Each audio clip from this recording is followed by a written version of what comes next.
Guys? It's Shipt and Roadie. Back up with some doordash this morning. And we got the orders paid $7.91 for about 3 times. And then we got a Shipt afterwards, which is paid $17.90. That's only going to be coming close as well. And the Shipt order is actually going to take me by my minute. So it actually works out quite well. That'll put me a quarter of the way to $100 actually. Even though today's goal is 60, but I figure, we can hit our goal, and then we see how much more we can make after that. That's pretty much how I operate. Whatever daily goal I have for myself, a decent opportunity for me to stay out, try to get some orders. Let me know what you guys are up to this week. I'll teach you about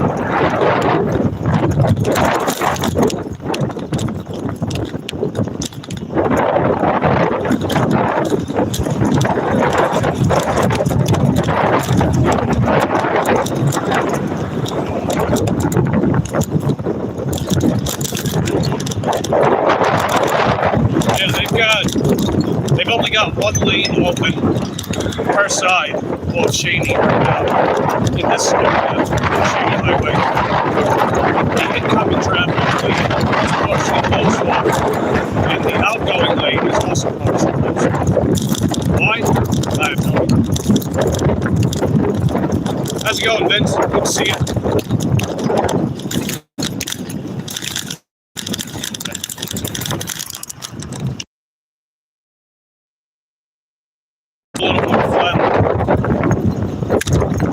Not doing that on camera. I'm not letting you guys hear that, I suppose.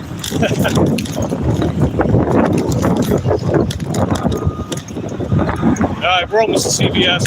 Just gonna run in there and pick the order up.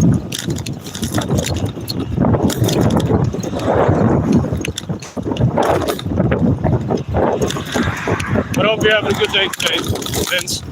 Appreciate you popping in.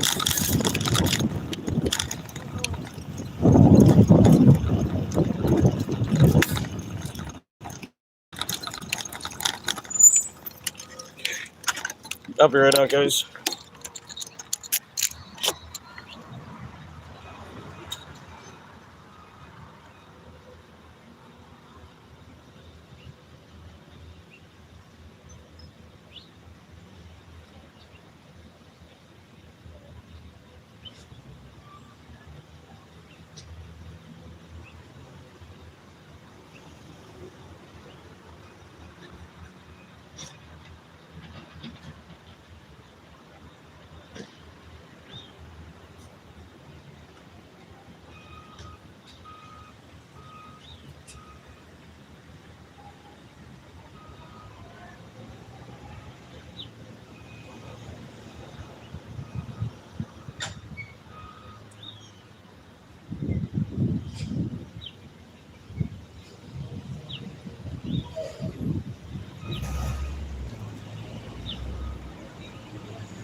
Alright, I'm back, guys.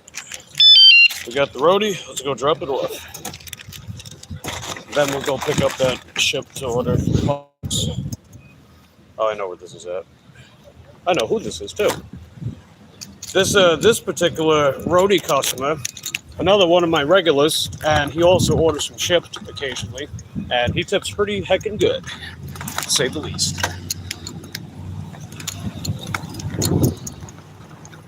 Let's see, who else we got here? We got, was that Max? What's going on, Max? Appreciate you popping in. And we got some other people. Hold on a second. Sun glare makes it hard to read. We got Rosalie. Rosalie's Craft and Creation. How you doing? Good to see you. And hey, Share Bear. Good to see you too. Hope everyone's having a wonderful Wednesday today. I think we're off to a decent start.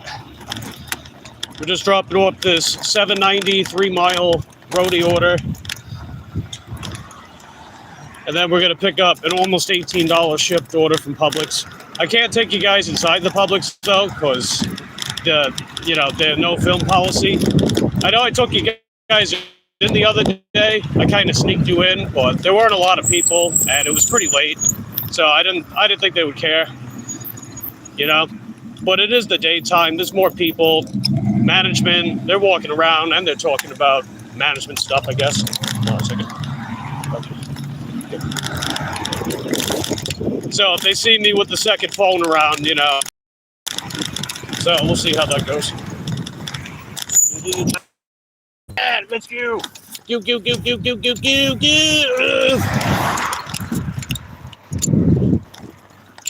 All right, we're good. Yeah, Rhodey wants me to take the long way to get this dropped off. But I'm like, nah, I ain't doing that. We're taking my way, which is not the highway. Literally not the highway,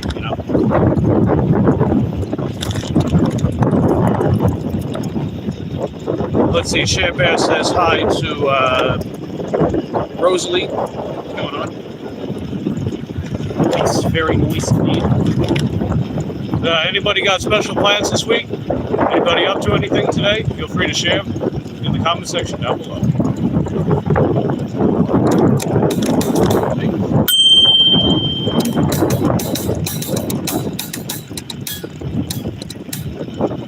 Hey, what's up, Doug? How you doing? Good to see you. We're dropping off a $7.90 3-mile roadie, and then we're heading back to Publix. We're going to pick up an almost $18 order. It's only going a couple miles. It's taking me to my main zone.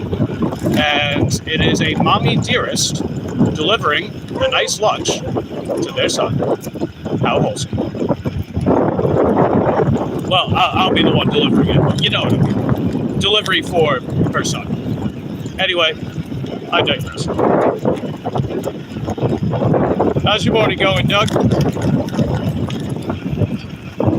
He says, noise, dude. Noise. Yeah, very noisy.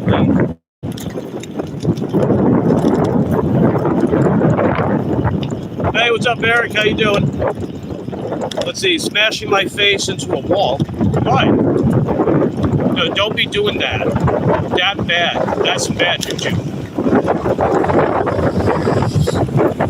Don't be knocking on that noggin. Unless you're knocking on wood.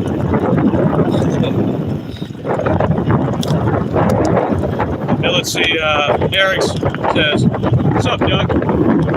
Yeah, we're dropping off Roadie. We're going to pick up the Publix shipped order. And after I get them dropped off, we'll be almost 26 bucks for the day. So, well, decent start. I do have a dash scheduled at 10:30 a.m. Eastern. So we'll keep our eyes peeled for those DoorDash orders too. After I drop off the shipped order.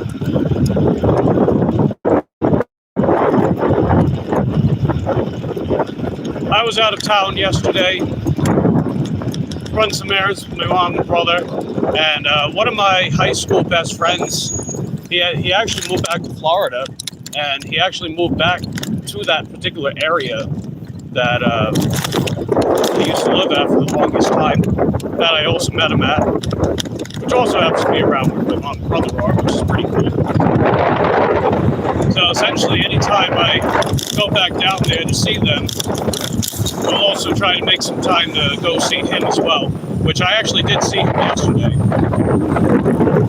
And I haven't seen him in almost 5 years, so it was really cool seeing him again. You know, we walked around that community, and we were just reminiscing about old times, playing a little catch up with each other, and just thinking about stuff we want to do down the line, you know, like reconnect with some other people that we've grown up with, that we've gotten to know over the years. So that was cool. The original plan was that I was going to work yesterday evening after I visit him, but there was some hold up, but it's okay. Stuff like that happens.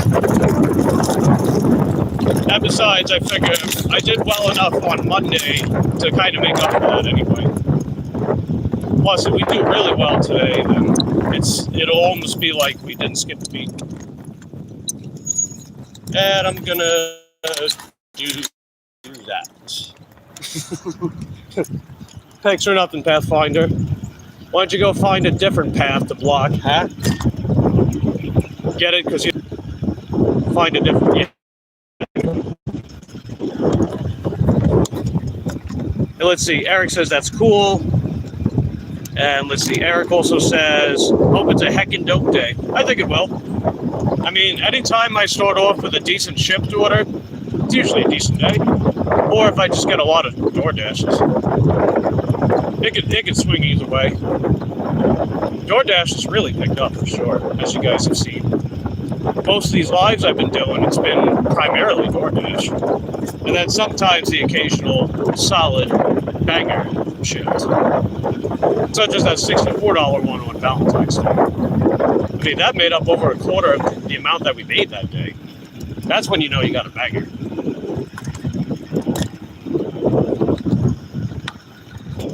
So, very nice.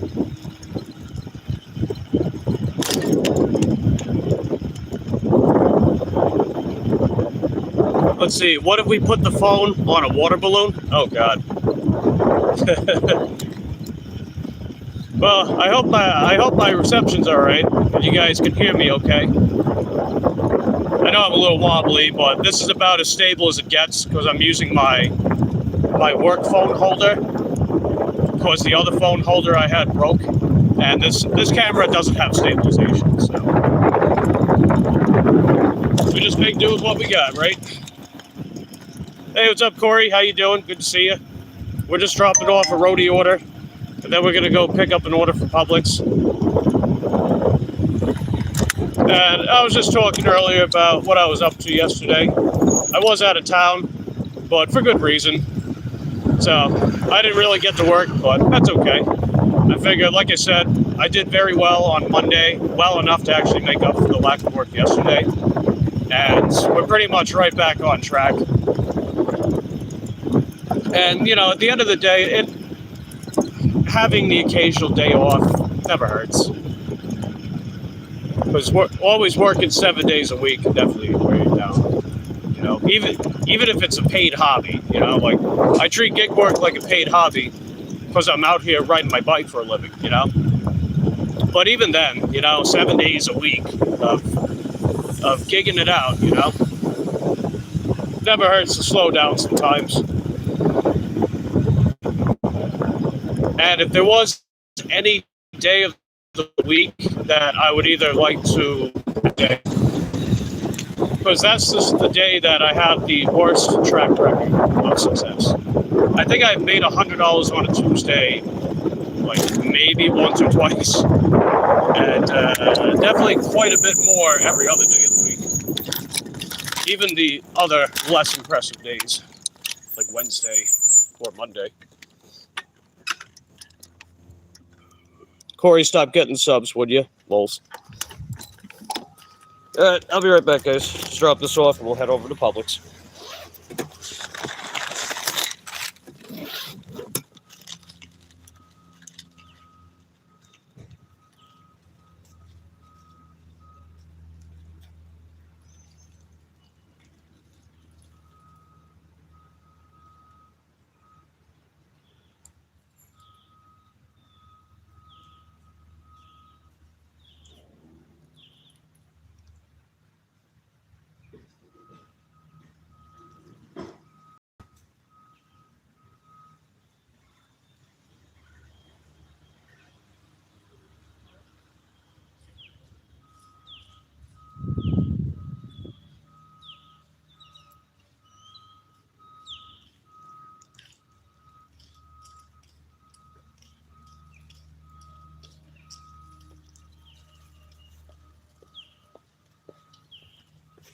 Alrighty. Well done. Yep. Have a good one.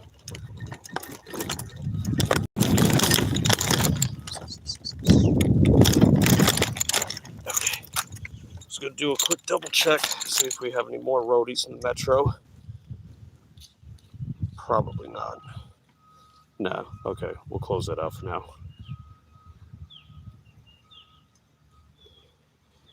Then open up Shipt. Yeah, this order's small. Think of a couple things of produce, some salads, apples, chips, some energy drink thingy, and a Cuban sub from the deli. And I was asking the customer earlier exactly how they wanted the sandwich prepared, because the only note that they put on it was add mayo. But I figured, what about the veggies? What about the other toppings? What type of cheese? So I just asked them that stuff earlier, and they gave me the details about that, so that's good. So I know exactly how the sandwich used to be. Because that's how we work.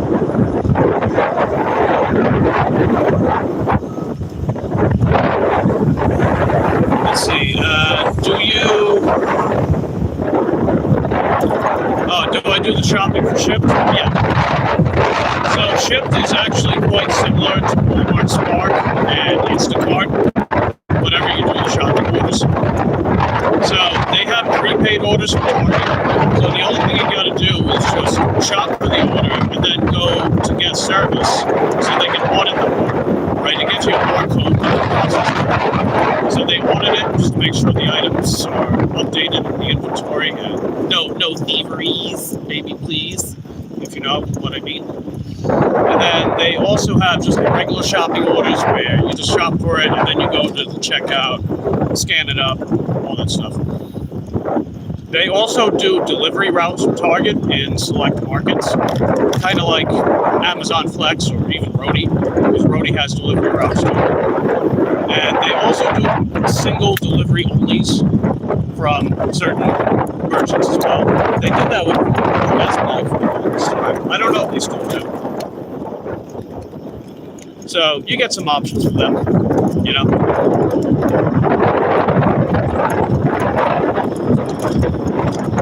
Let's see, because of the freezing rain, we didn't get, it's too over by you? Is that Celsius or Fahrenheit?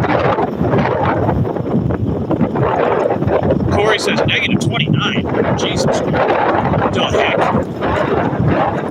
It's a good way to look at it, Mike.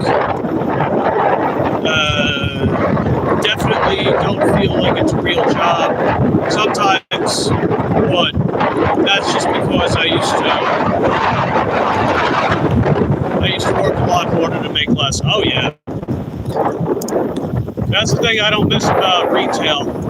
I mean, I met a lot of cool people in retail, and it's not like I hated what I did. It's just, there's also a lot of other things too.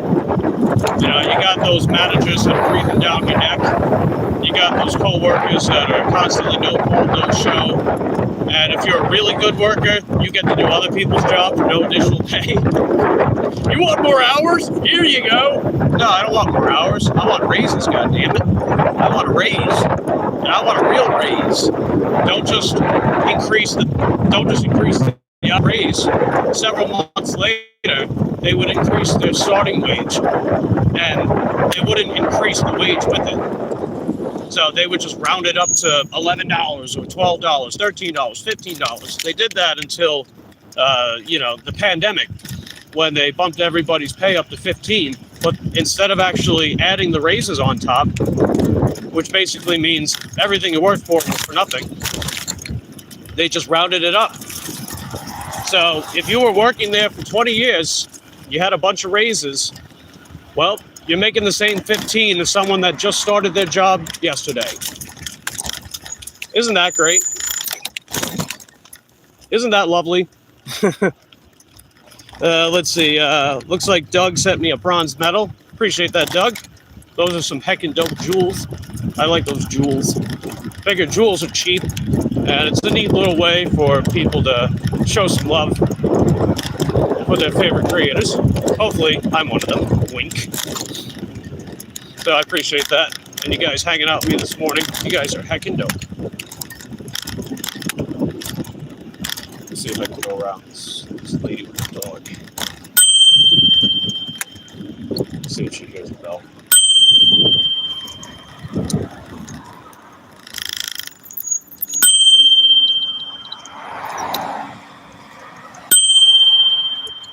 Pardon me.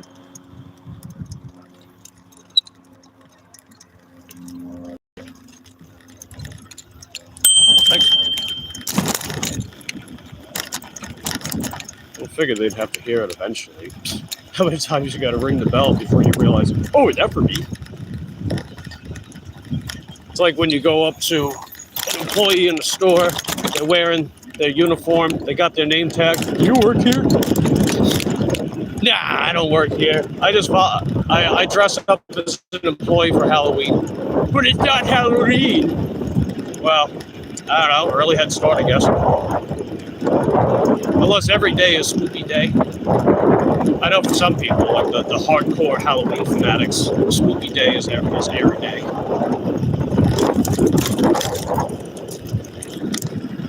Hey, Butter Tart, how you doing? Good to see you. We dropped off a roadie order. We're going to pick up a shipped order from Publix. Small order, paying almost $18, taking me to my main zone. So that's heckin' dope. Hope you're having a wacky, wild, wonderful Wednesday. So far. Let's see. Are they like a monetized thing? I didn't buy them. Oh, maybe, I don't know, maybe you were gifted jewels or something. I don't know, but you can buy jewels. And if you send them to the creator, then they do get a monetization credit. I mean, it's not a lot, but hey, it's cool, right? I just think it's cool seeing those little graphics in the live stream. You see those little trophies and hearts and happy poops, whatever else that people feel like sending. It's cute.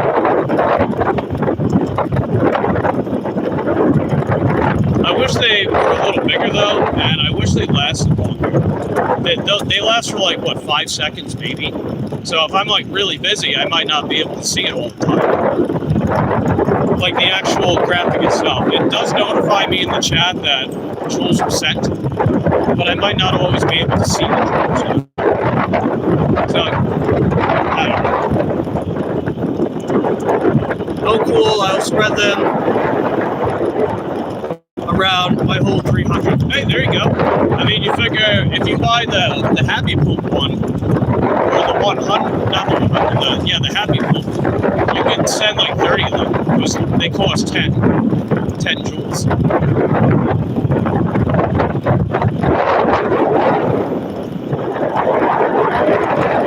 You did a live stream, and from the casino last night, you won a little give back donation. Hey, there you go. That's cool. Sounds like fun.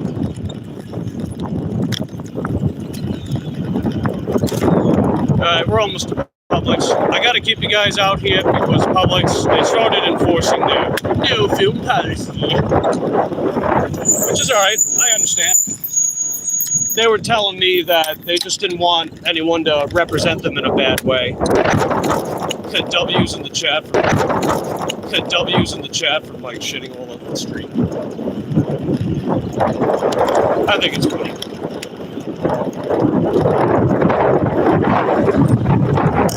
Let's see. You didn't see. I didn't see that.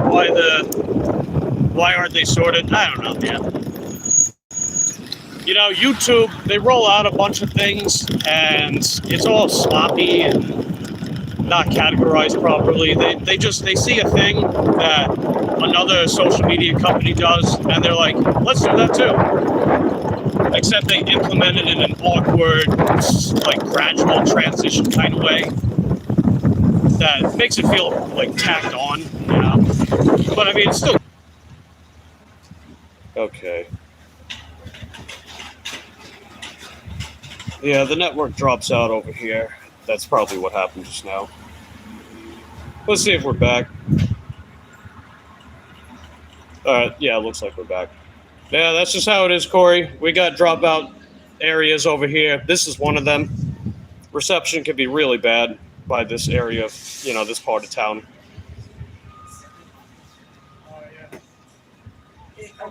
Did I just warp to the store? I guess I did. I guess I just warped to the store. Let's see. Butter Tart says it's sunny, mild in Ottawa, Canada. Nice. Very nice.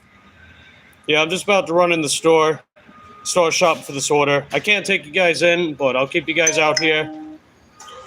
And it shouldn't take too long. I'll try to chit-chat from the store while I'm at it as well. He's really fast. Oh, yeah. It's not that I was buffering. I just teleported, right? Wink. Hey, Cole. Good to see you. I'm just running into Publix real quick. Can't take you guys in, but I'll be out in a bit. Appreciate everyone being here. Hope everyone's having a wonderful Wednesday. You guys are heckin' dope.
I'll set it for you. Hold on. Hey, Jack, can you go that gentleman there? Please, he said it looks like somebody lost some stuff out of the car. Yeah.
Looks good out here.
Yeah.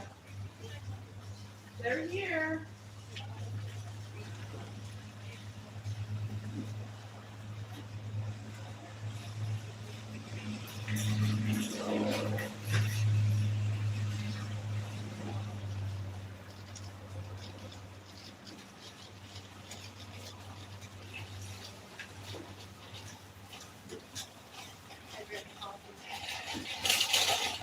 Yeah.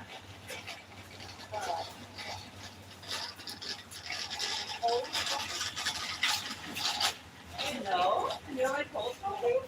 Ooh, I love it. Do you go either one of you like raisins? Raisins? No. I thought it made me a pretty good tea. Oh. I got little kids like me, but I don't.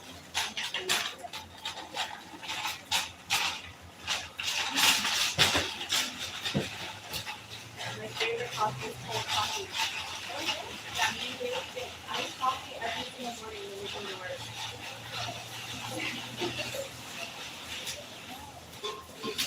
Cold? Now, when I come to breakfast, when I come to breakfast, oh, she said to me,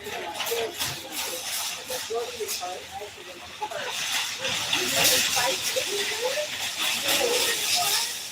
I said, for wheelchair. Oh, okay. Wait, you have to get it up on that. Are we all here? Yeah. Yeah.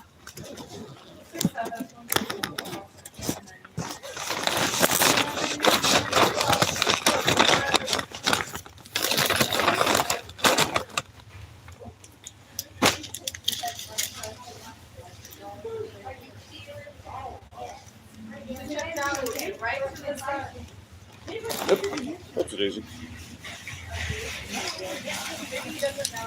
Shut down here. Grocery shop. Right.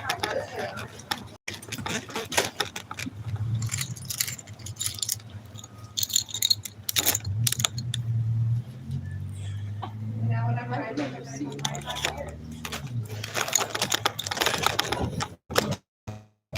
And toasted. So that saved a little time. And there wasn't a line, so that's also heckin' dope. Just had to slice up the meat. Well, I appreciate the floating hearts, Mary. Hope you're having a good morning so far. You got a catering order lined up or anything like that? Gonna be heading out doing some gig work? Feel free to let us know in the comment section down below. Let me turn the Wi-Fi off too. The reception was acting up a little bit earlier, but it's all good. I find it actually runs better overall when I keep the Wi-Fi off. It's just that one particular spot. The Wi-Fi helped it a bit, I guess. Okay, Just gotta let the customer know real quick that I'm on the way. You.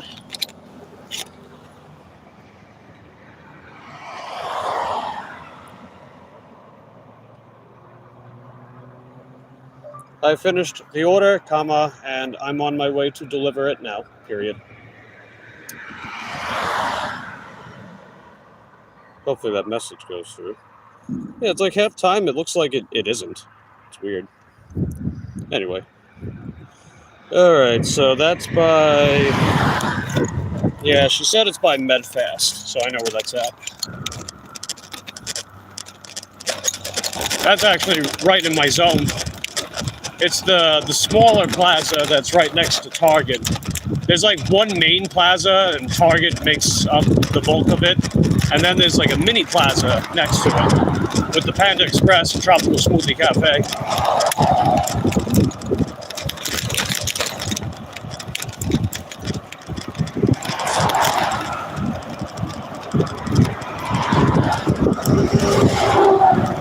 And just make sure the chat didn't pause, because YouTube be doing that sometimes.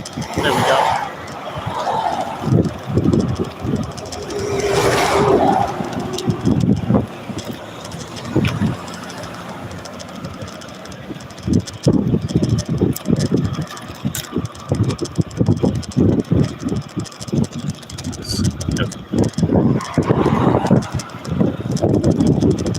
Yeah, you guys know the deal, the sun glare.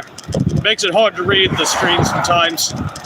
Plus, I can't have the brightness up too high, or otherwise it's just gonna eat away at the phone battery.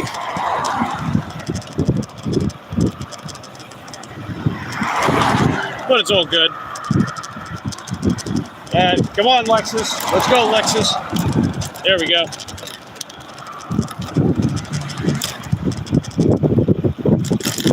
Figure we got to make a left up ahead. Might as well merge left.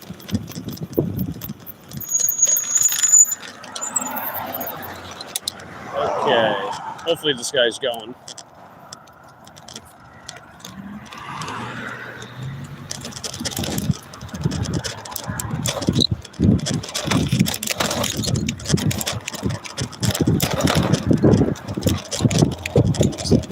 Cool beans. How's everybody doing this morning? Anybody got special plans for today? Let me know in the comments down below. You know the drill with me. We're just out here dashing, making a nickel or two, like Charles would say.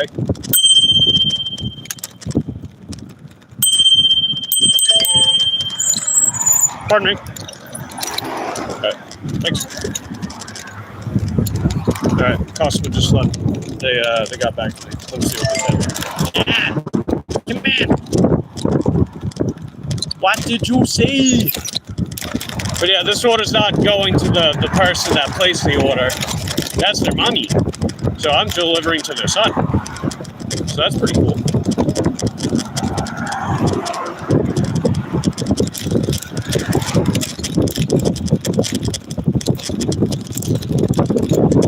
Let's see. Something about front desk. So that much I know.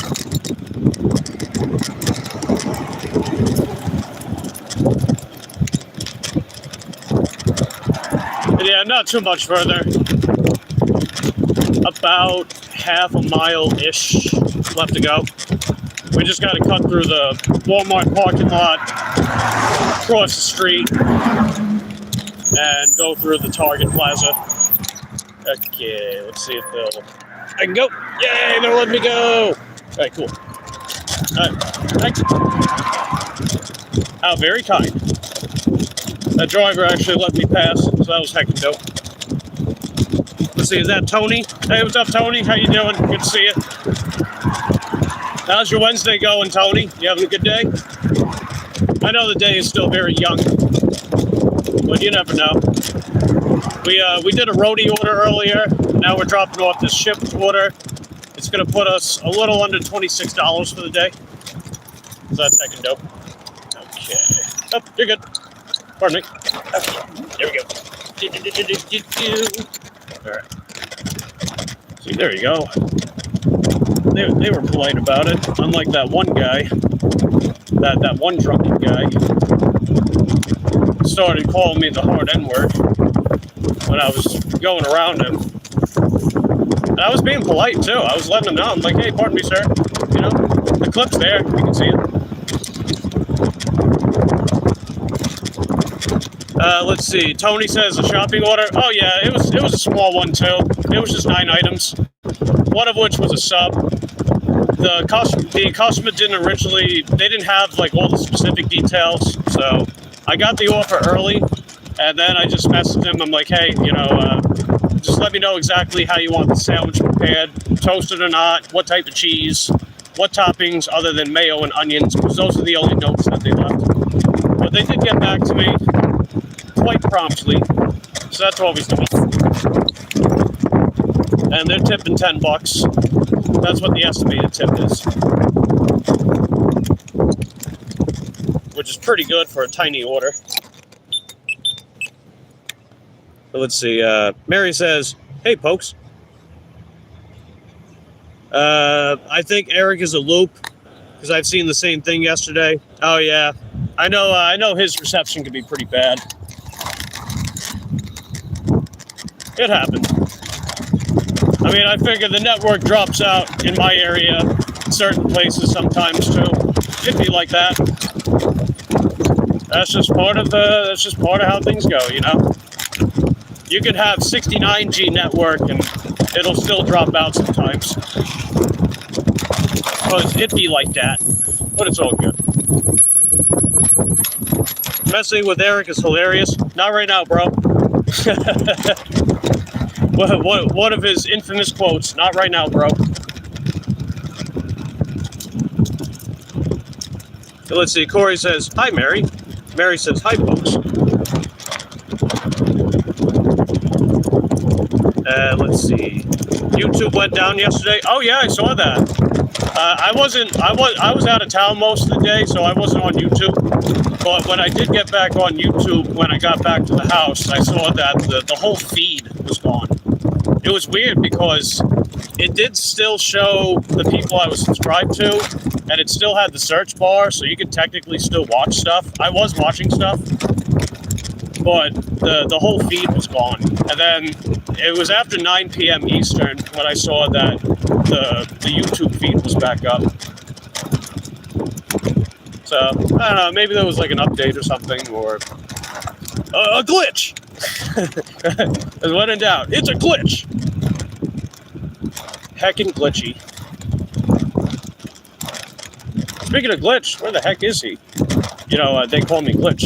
Where'd he go? I don't see his channel anymore. Hope he's alright.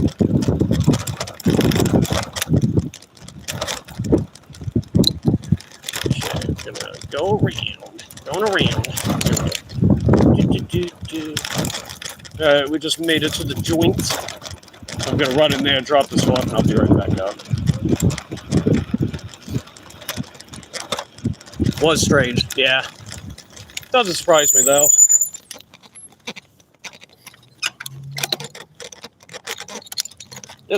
Oh wait. Hold on. Wait. Okay. I'll be right back, guys.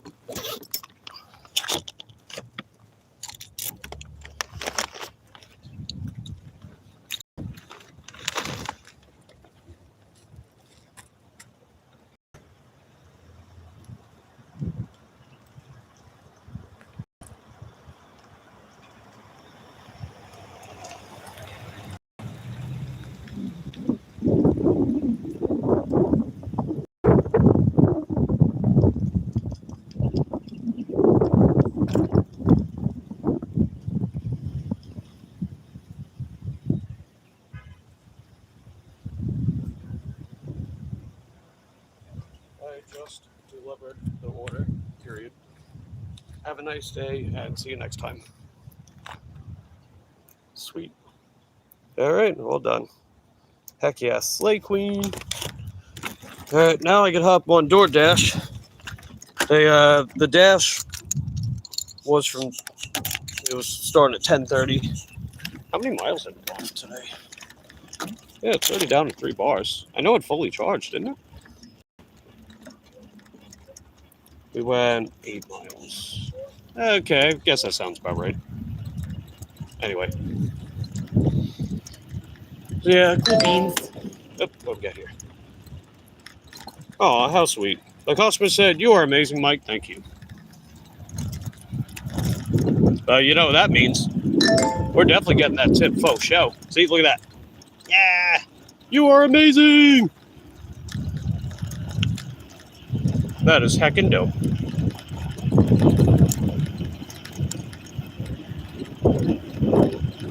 I always found Shipt to be the platform where it's like I have like the most cordial interactions with customers. I don't know if you guys share the same sentiment, but it seems like most of the exchanges are quite pleasant.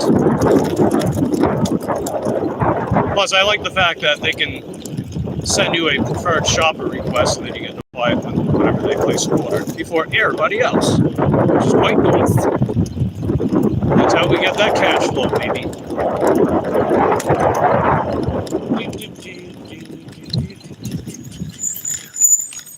Okay.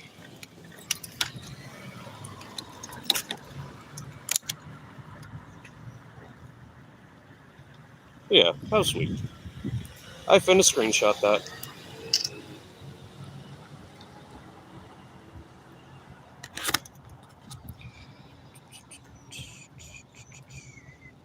Just make sure the chat's still with me. There we go. Cool beans. Alright, so let's get DoorDash on, baby. Yeah, it's gray, but we did schedule ahead of time, so we got the dash anyway.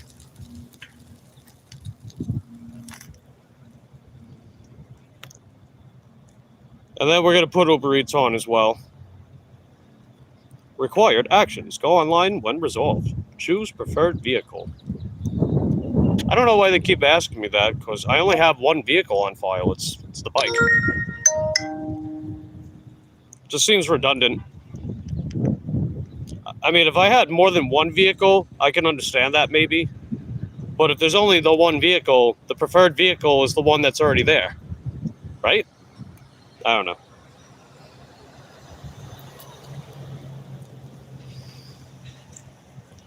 But anyway, Uber Eats is on. We got our dash, and we'll keep our eyes peeled for any more shipped orders. Schedule's updated. They say the temperature is supposed to go down for a couple days starting Monday. And then Tuesday is going to get pretty cold. And then it starts warming up yet again. But for the next 4 days after today as well, so I guess next 5 days, it'll be nice and warm. Aw, silly cat. Silly Bella.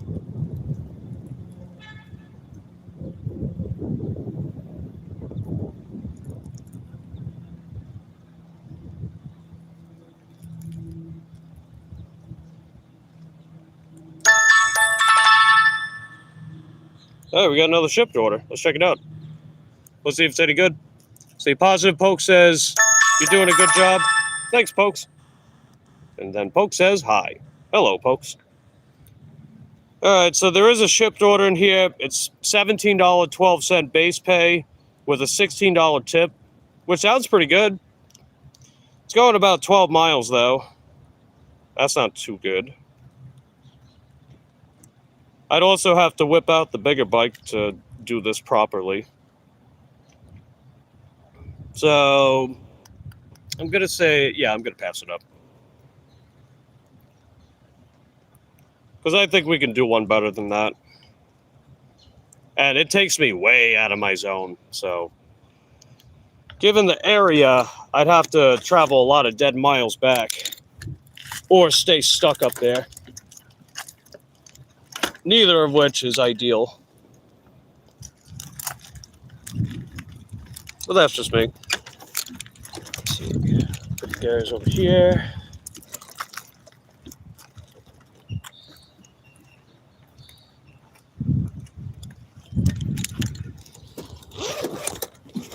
have some water. Oop. Whoops, daisy. Let's see if there's any roadies other than the one that we got earlier. Okay, there is a roadie in the metro. If it'll let me see it. Turn the Wi-Fi off. Come in!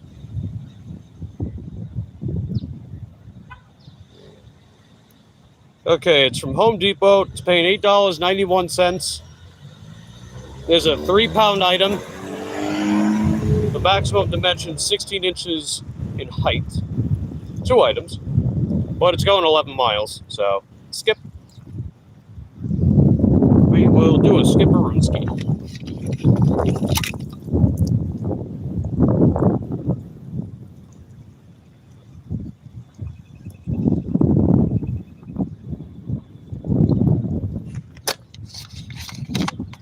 Good stuff. Yeah, one of my mom and brother's cats, they're trying to get in the TV. They see animals on the screen, they're trying to get in the TV, which is so cute. Reminds me of another cat we had. His name was Bobby, because he had a little bobtail. And when he was very young, this was back when I had a GameCube as well. I used to play. I had a lot of cool games. I had the Namco Museum, which had Galaga, Dig Dug, Pac-Man, and then I had the Legend of Zelda collection, which had the demo version of the Legend of Zelda: The Wind Waker, and then it had Ocarina of Time, Majora's Mask, the original Legend of Zelda. It also had what was it called? Link's Awakening, the sequel. Whenever I would play those, and you see the little swords flying around, the little like enemy missiles and stuff flying around, Bobby would just paw at the TV. It was so cute. It's just...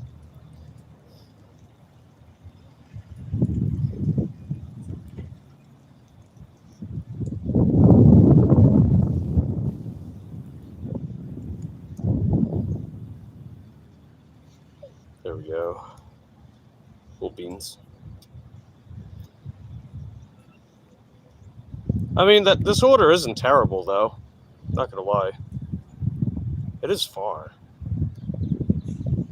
And again, I'd have to run home and swap it out.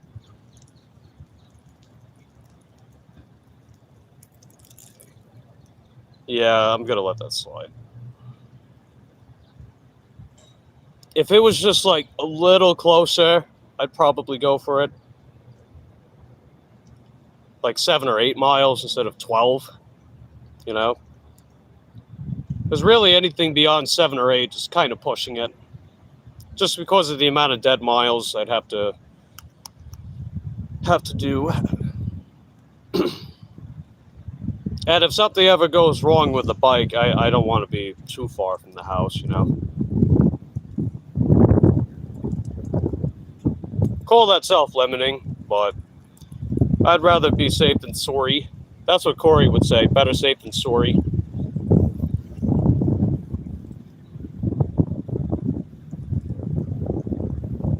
The number one reason why Dashers are frustrated right now.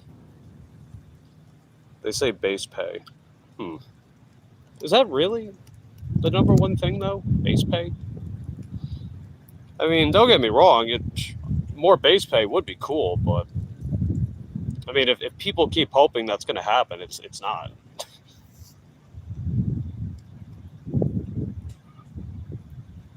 If anything, I would say the low tips and market oversaturation are even worse. But that's just me. I digress. Yeah, let's check Roadie again. I guess I'll put Grubhub on as well. Yeah, might as well put Grubhub on, right? Let's see if we can pick up a block. If it's not too busy this morning, it's not that big a deal. Because we're still on track with doing well and things and stuff.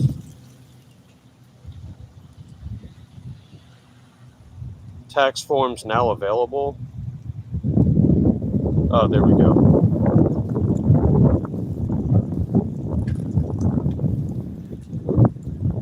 why does Grubhub do this? They send you an email, but it's only you only have 6 hours to click on it, and then you got to contact them and send it again. It's so stupid.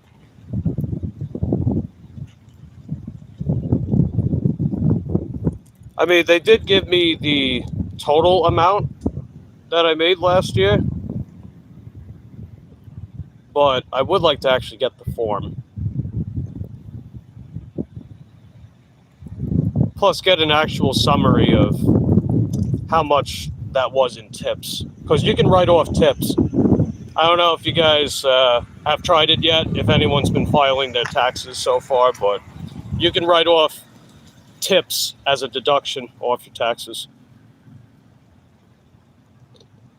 I was able to do that with Shipt and DoorDash so far. I didn't make enough last year with Uber Eats or Roadie to get a form. Okay, what is this?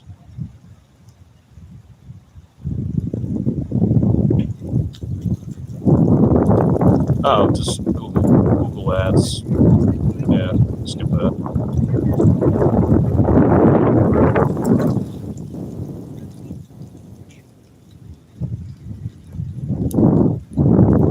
Hey, what's going on, Sandra? How you doing? Appreciate you coming in. Hope you're having a wonderful Wednesday so far. I think we're off to a decent start. We got a pretty decent roadie and a quite solid Shipt order. And the Shipt order, it has a $10 estimated tip, but honestly, could even be more than that. I don't know. Customer sounded very appreciative. So who knows? Either way, almost $18 just off that alone, you know. Kind of dreary weather here. That sucks. Sorry to hear the weather's not so great. The weather's pretty heckin' solid over by me. It's sunny, warm, nice breeze, baby please.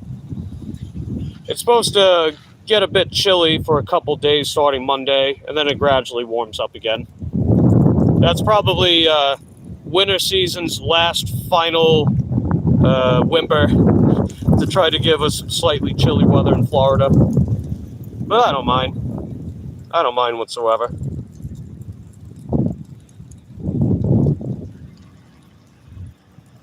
We're just waiting for these apps to send me another order. I think we'll move around a little bit. Just got to remind these apps I'm out here.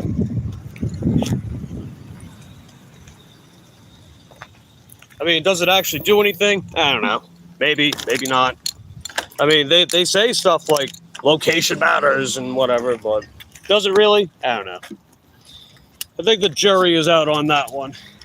Because they'll send an order right next to a merchant that I'm at, and then you think, oh, well, proximity matters, right? Location matters, right?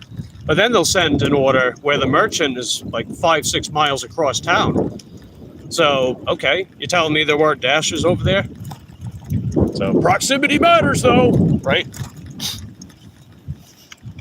Quite a mystery. Let's see, oh, you're in Southeast Pennsylvania? I gotcha. One of my high school best friends used to live around Pennsylvania.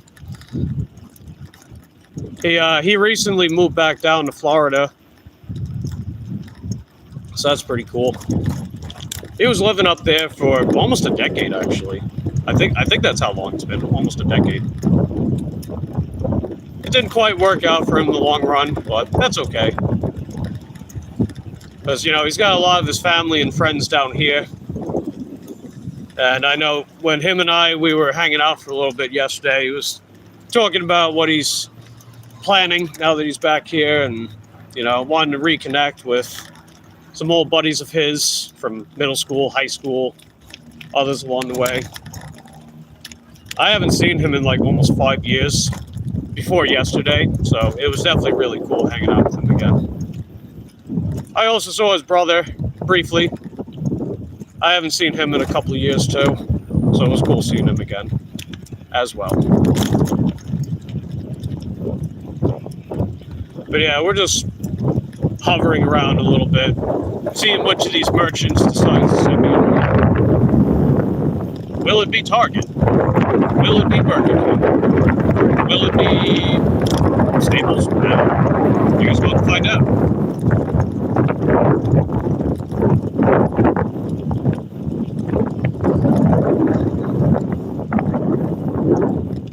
Plus, when I come back out later tonight, it'll definitely pick up.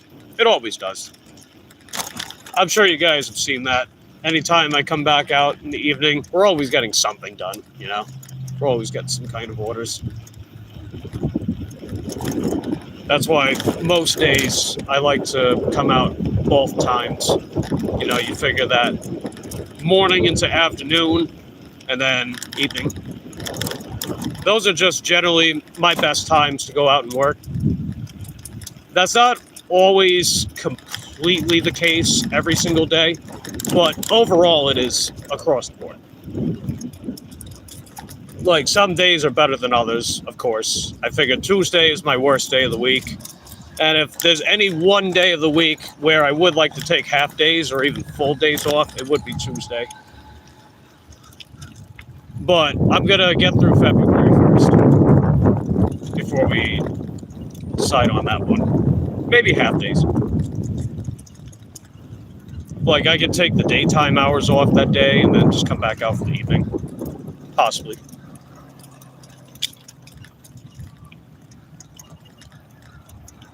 And then the weekend, every time I go out on the weekend, I always make pretty decent nickels or two, as Charles would say. Pretty decent amount of nickels. Let's see if I can cross over a bit. Alright, I've got to have to wait. Got a few cars coming. But better safe than sorry. That's what Corey the Canadian man would say. Because he's got a Canadian plan. And part of that plan is to be better safe than sorry. Alright, I can go right after this person. Let's go. We'll cut through Home Depot. And we'll head right over to McDonald's. Maybe we'll get an order from there. Denny's, $12. See what happens. I'll probably avoid Taco Bell like the plague, though. Because every time I go in there, the order's never ready. And a lot of the time, it takes 10-15 minutes to get it. And even more so, sometimes I got to remind them to even make the drink. Because they're sloppy, dude. You know, it says it right on the ticket, but they're sloppy. And I know a lot of people like to go there, but come on, dude. You know, if there's a standard, you got to really try to uphold it.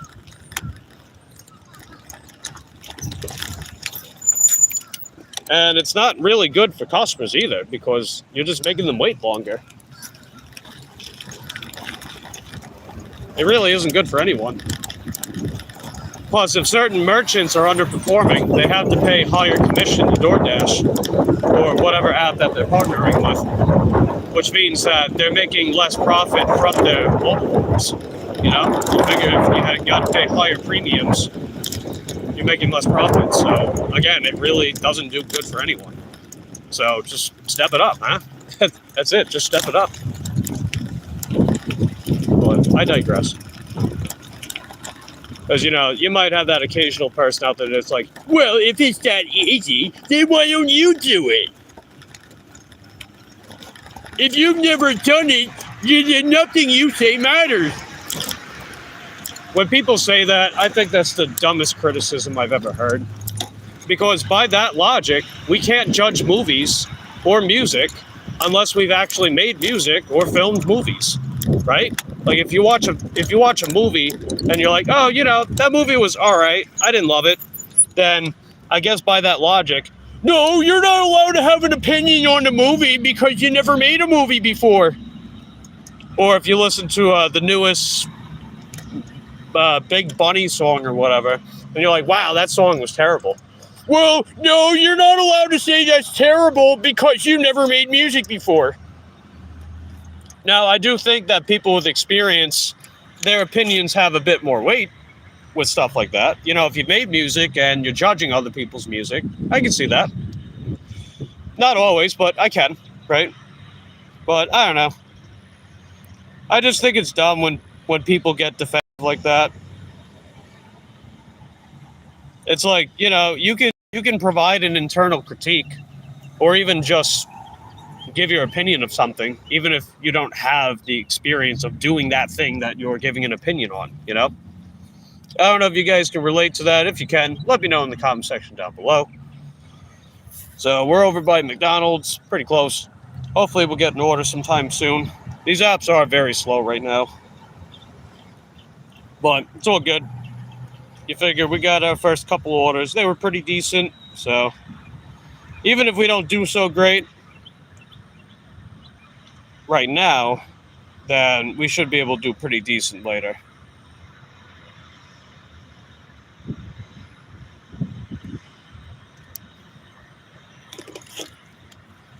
So, I don't know. There's that.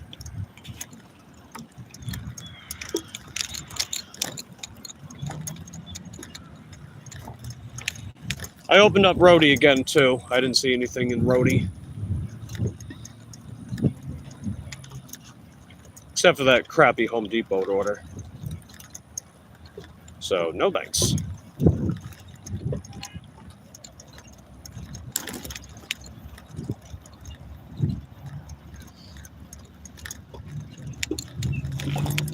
There's a shaded area over here. I guess maybe we can head over this way. Still in front of McDonald's.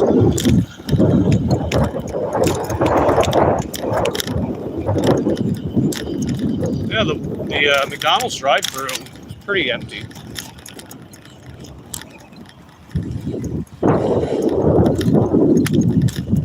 So probably not that many orders out right now. That's okay. I mean, what else are we going to do right now anyway, What, go home and sit on the computer? Nah, I'm good.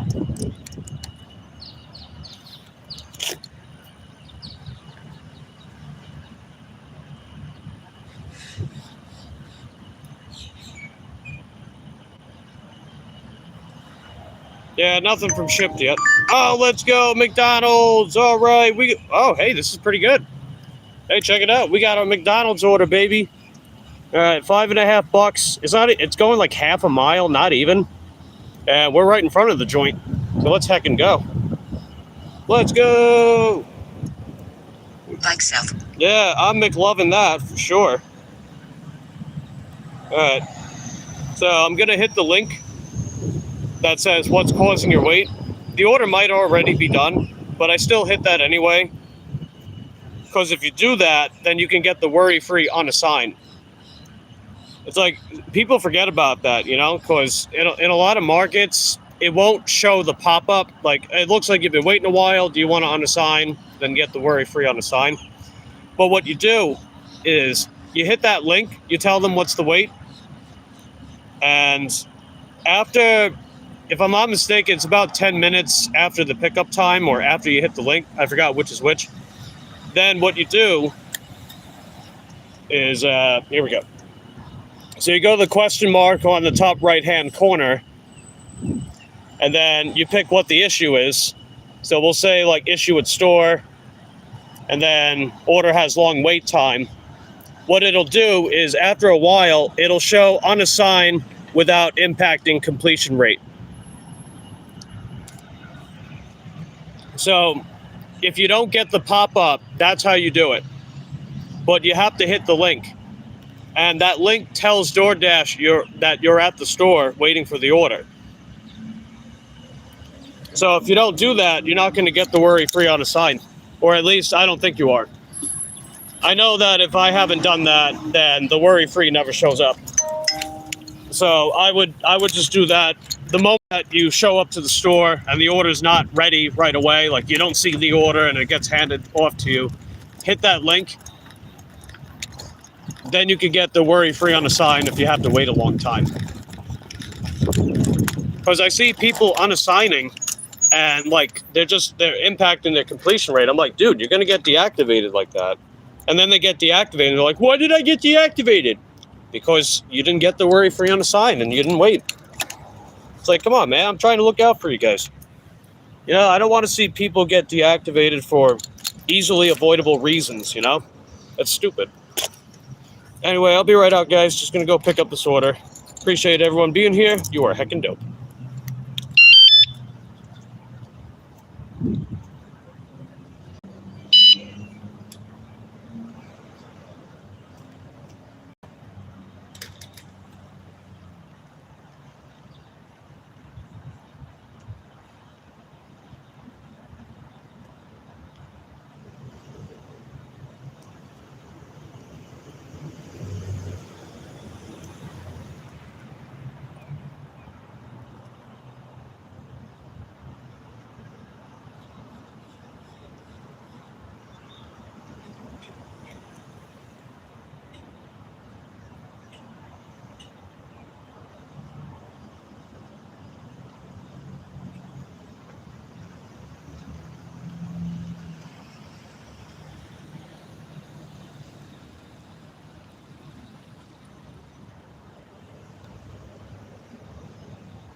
All right, we got the order, guys. It's right here. It's right here. So we go and drop it off over there. Does that sound good? Just let the customer know I'm on the way. On the way. Because that's what we do too, man. We let the customer know if we're waiting for the order, and we let the customer know when we're on the way to deliver the order. Okay, we got to go to the mattress place. I know where that's at. That is right across the parking lot.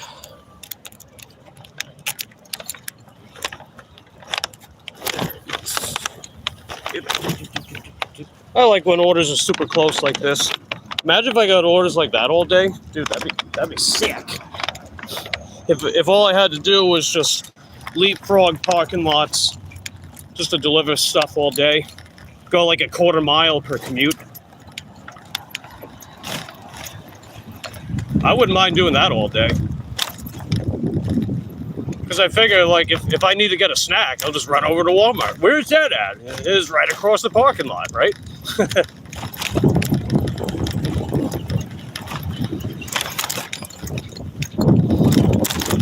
That is one thing I like about this zone, you know? Everything's close. Well, this particular area of the zone, I mean. Because technically, Titusville is a big zone. Like, it's just a big blob of zoniness. But I mean more specifically, like, you know, the part of the zone that I like the most. Because there's lots of merchants here, and many of these customers live nearby.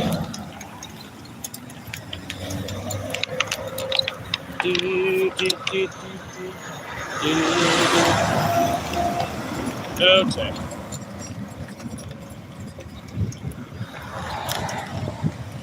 So yeah, just heading over to that mattress place to drop this bad boy off.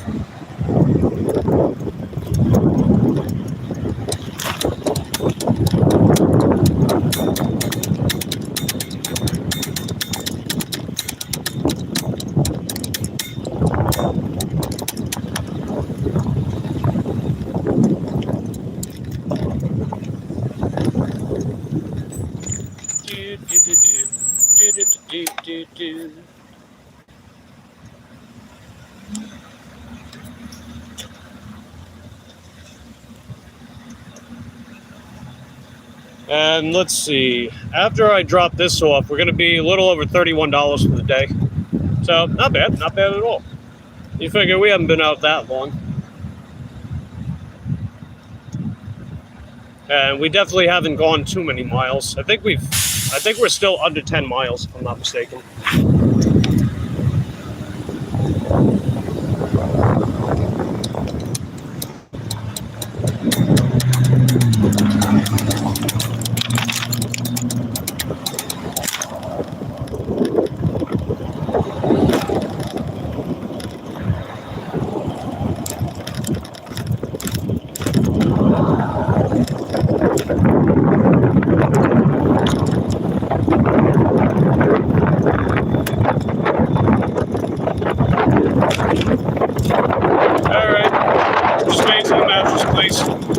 Just gonna run in there, drop it off, and let's see if we got a follow-up order.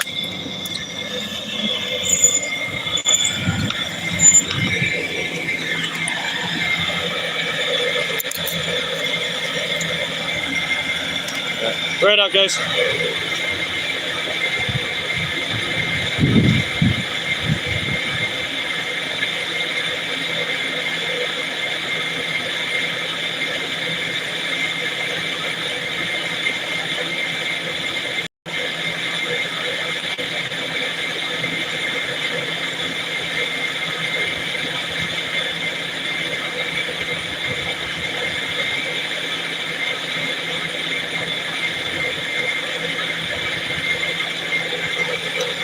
All right, we're back.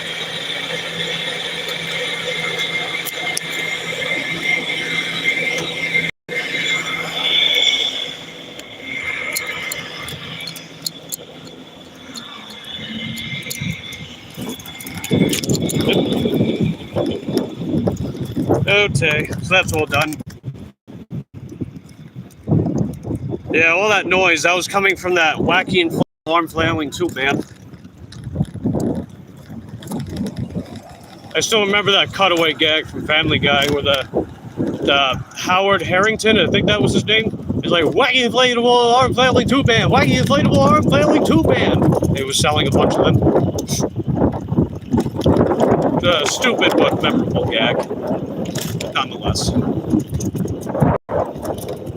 now I'm gonna check Roadie again. As you know me, we're always fishing for roadies, baby, please. That's what Louis Martin would probably say if he was doing gig work and had roadie. Alright, let's see. There is a roadie in the metro, but it's all the way down in Port St. John, which that's about 9 miles from here. 9.5 miles. And it's a $6.50 3-mile checkout from CVS. So that would be 6.5 for 12 miles. So no, would not do that at all. Not at all. No shipped orders yet. No grub hubs yet. It is 11:09. Okay.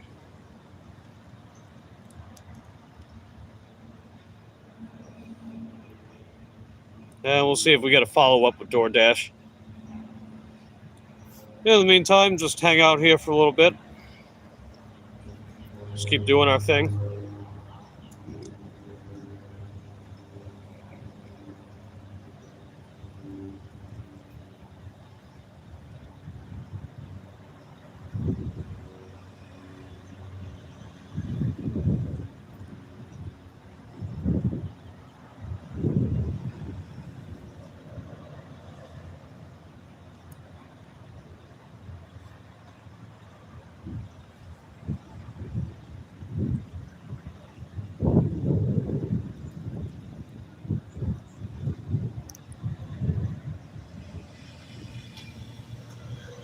I'll pop in and say hi to a couple people. Not much going on my end at the moment. That's okay.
Yeah, I'm just saying hi to some people.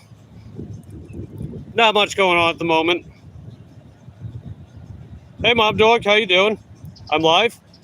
Yeah, I've been going live for about a week and a half now. Well, I appreciate you popping in. Yeah, doesn't seem too active on YouTube right now, but that's okay. I dropped off a roadie order, then I did a shipped order from Publix, and then we did a DoorDash from McDonald's. So, cool beans.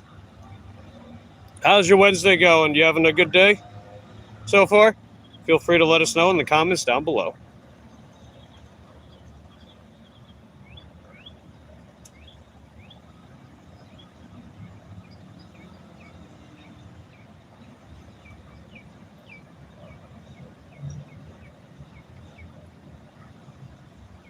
Let's see, how many miles have we gone? Okay, so wow, not even 9 miles. Cool. So we did, let's see, 790 plus the 1790 plus the 5.5. There we go. Not getting your notifications, boo. Yeah, I've heard a lot of other people saying that too. I think it's just, I don't know. Why? I have no idea. I know that YouTube and I have had a dichotomous relationship ever since this channel. It's been a pain in the butt to try to get it out there and stop being suppressed by YouTube. But, you know, we're out here still. We're doing our thing. Nonetheless.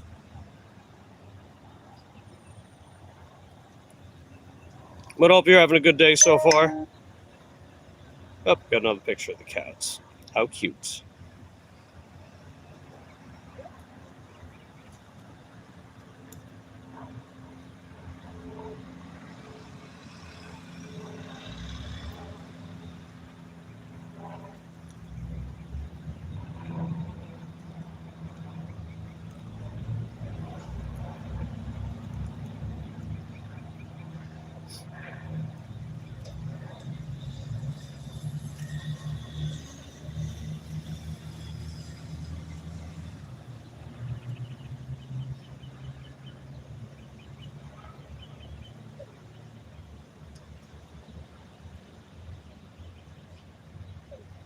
Yeah, these apps are pretty quiet today as well.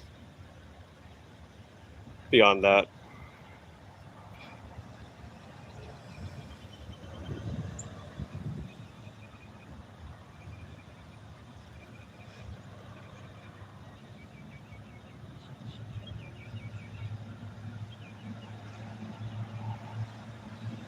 Oh, wisdom teeth. Oof. Ouch. Yeah, one of my friends, she might have to get wisdom teeth removed. That's rough. Hey, Teresa, how you doing? Good to see you.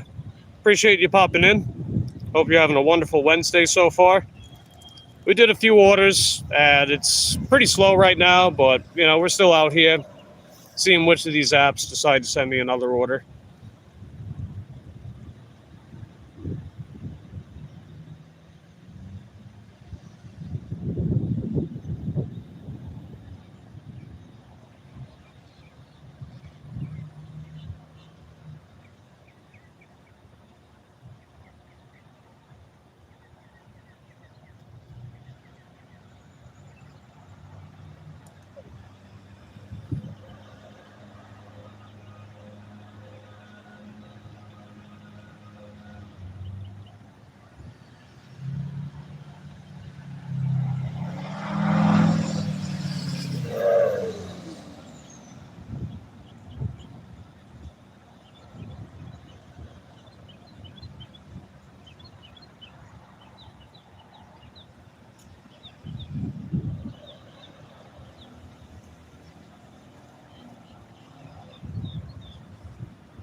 Yeah, I was out of town yesterday, so I wasn't live or on YouTube at all.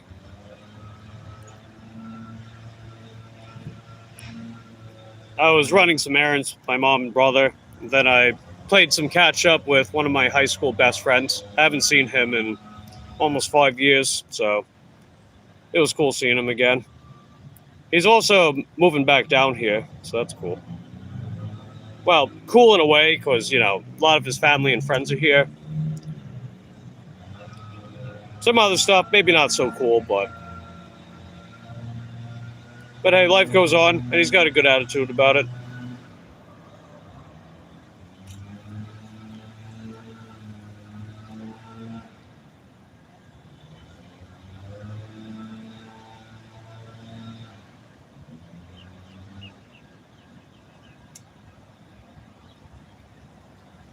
Yeah, no roadie orders right now. So we'll just move around a little more. It did seem to work, at least circumstantially, where I put myself by the McDonald's and then got a McDonald's order. I mean, does that always work? Nah. Because if I put myself by Target and then I leave the plaza, the other day when I did that, they then were like, oh no, come back to Target, we got an order for you.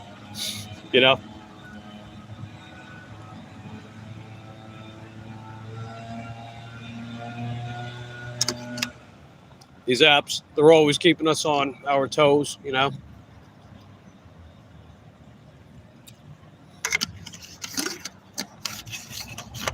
Let's see. Teresa says, no, it's storming out. Ah, that sucks. Sorry to hear that. But, as we all know, no storm lasts forever. So you get your sunshine rainbows afterwards, right?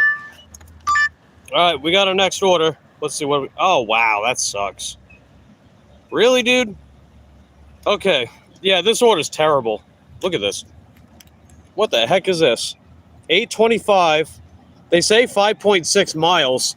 That's about 4 miles away. And then I got to backtrack to drop these off? Are you kidding me, dude?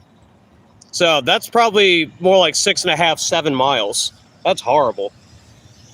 Yeah, I'm declining that. No way, Jose. We're not taking that.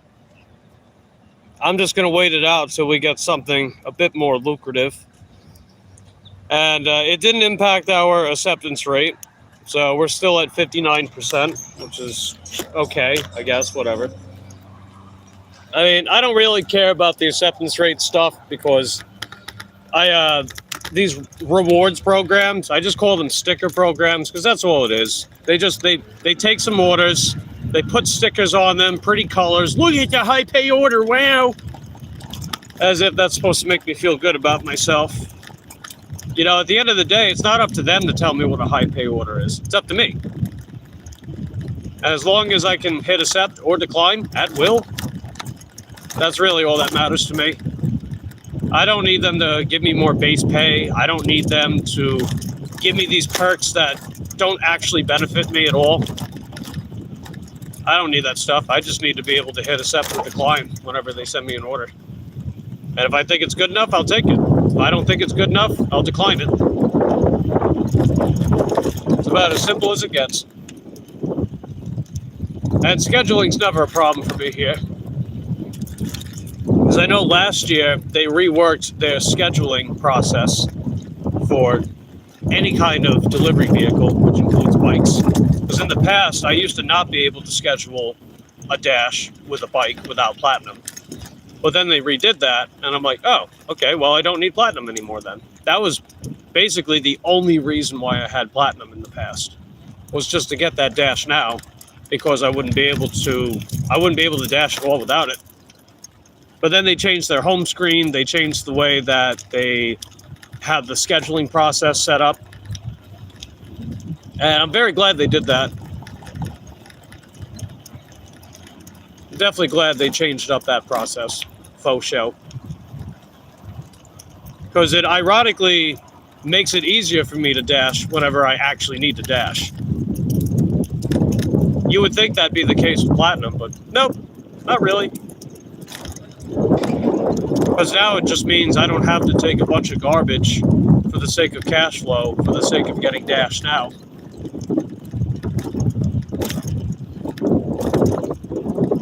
I mean, I guess I'll try to maintain silver, I guess. Although, again, I don't think that actually does anything, because I look at all these orders that they send me with silver. They're the same freaking orders I already get without it. They're the same orders, the same customers, the same pay, pro shopper or not, silver or not, the same stuff, day in and day out. Makes no difference. But again, that's just me.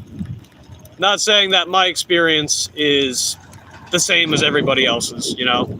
Your market might have different things with platinum or not. Or maybe you have similar experiences, I don't know.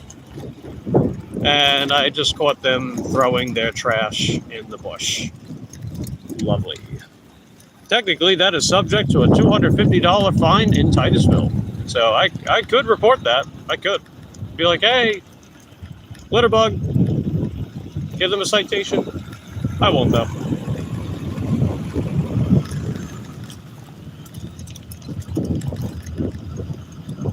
But I don't know why people do that. It's like, if you're, instead of throwing that stuff out your window, just keep one of those little bins or like a plastic bag and put your trash in it. And then just take it out when you're done.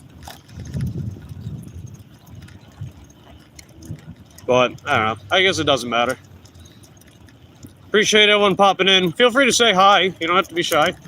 I don't bite, unless you bite me first. But feel free to let me know what you guys are up to today in the comments down below. Really more of the same for me. I'm definitely a routine guy, you know. When I'm locked in a routine, I tend to stick with it. That could be a good thing, but also not a good thing. Because, you know, routine means you got consistency in your life. But it could also mean you're kind of stuck in your process of how you go about your daily life, too. And then when you got curveballs thrown at you, even if they're like pleasant surprises, it can throw off your rhythm a little bit. But I try to give myself enough wiggle room to be like, you know, oh, well, if I have someone coming to town and want to hang out with them, then it's not the end of the world if I took some time off to do it. I'm very workmanlike to a fault. You know, like overall that consistency and working, but, you know, not really much wiggle room beyond that sometimes. Workaholic, as they would call it. Although I'd like to have some downtime too. Let's see, Mom Dog says, I'm having an exciting day of work. Hey, there you go. That sounds heckin' dope. That sounds heckin' dope indeed. I'm glad you're having a good day of work so far.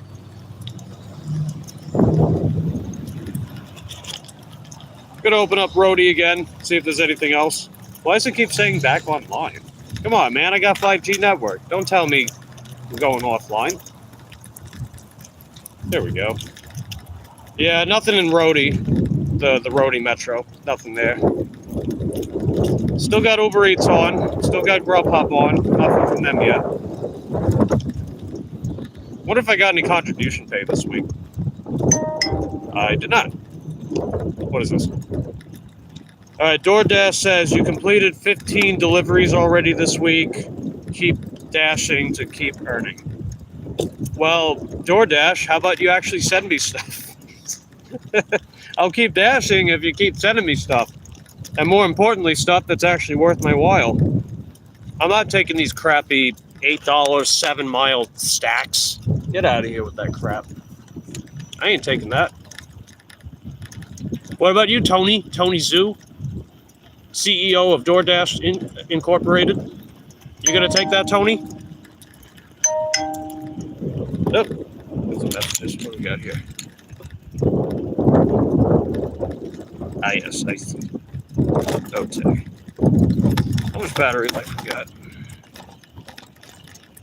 We're at 71% for the streaming phone. Okay, cool. We got plenty of time. I got the screen brightness relatively low. Target has no Wi-Fi. I don't want the Wi-Fi. Why do you keep connecting me to the Wi-Fi? I turned Wi-Fi off. Quit connecting me to it. That's so stupid. You turn Wi-Fi off on your phone, and it still connects to the Wi-Fi anyway. It's like, I didn't tell you to do that.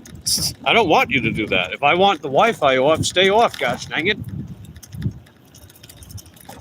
It's annoying because, you know, I'm outside of the serviceable range of the Wi-Fi by Target, which means that the network sucks. And then when your network reception's crappy, then these apps are not going to send you stuff. Or if they do, then you miss it. I've had that happen when I used to have a track phone. When I had a track phone and I was doing a delivery on a different app, or if I was on like YouTube or something with DoorDash in the background, it would keep telling me that I missed a delivery opportunity. It's like, but you didn't send me anything. But I guess they did. But they just didn't notify me. So it was weird, you know? Definitely no bueno. But, oh well. I mean, we got a better phone now, of course. Well, not now, past year and change. Ever since I started streaming on this channel, we've had a better phone. Haven't seen that problem, thankfully.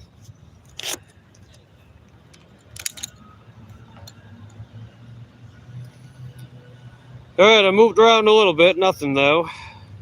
Still waiting. Come on, baby. Give me some orders. As much as I love my dashing, and I absolutely do, you know, paid hobby, favorite paid hobby I've ever done, the downtime is the sucky part. I hate having downtime when I'm out here.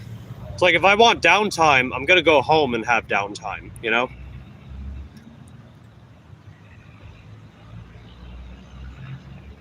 If you guys feel a similar way, let me know in the comments down below. But I don't know, that's just me. You figure I come out here, I work. My intent is to actually work, not to just stand around. You know, I don't want to just stand around, twaddle with my thumbs and just, you know, I like to actually be busy. I like to stay busy when I come out here.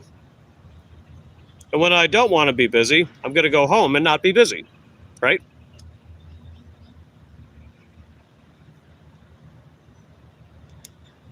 So, I don't know. I digress.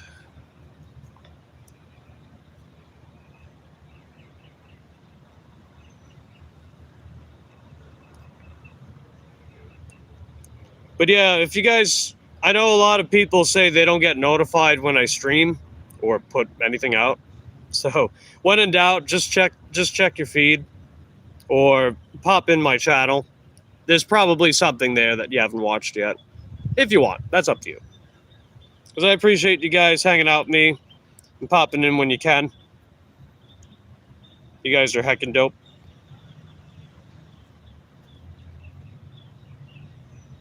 Just kind of our way of telling YouTube, hey, you know, you might be suppressing some of my favorite channels, but that doesn't mean that they're not still around in some way, shape, or form.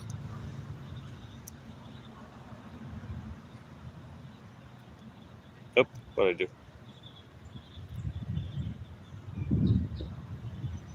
There we go. Yeah, let me double check my email, because there was a link that Grubhub wanted me to tap to get the $10.99. They should have already had it. I don't know why.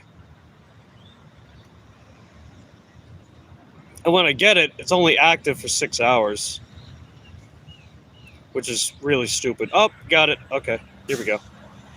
I don't know why they do that. Like, Grubhub does really weird stuff I don't understand. Doesn't make much sense to me.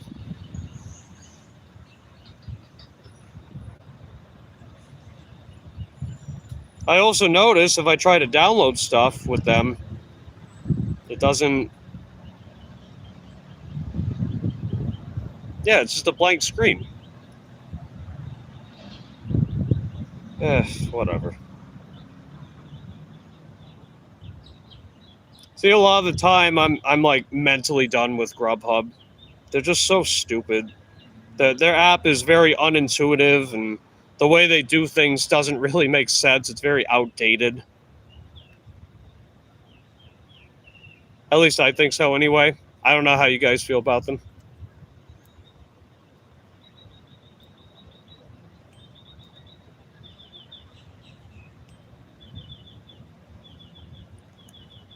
Alright. I'll take a quick sip of water and move around a little more.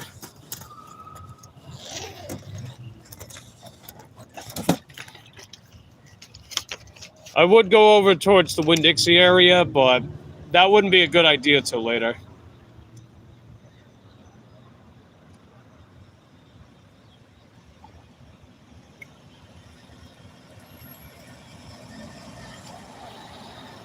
Because I notice most of the time they're not really busy until like the dinner hours.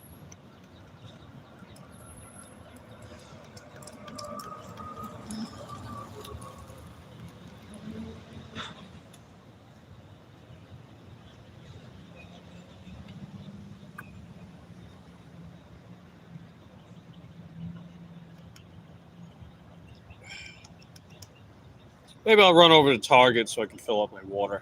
A little pee break.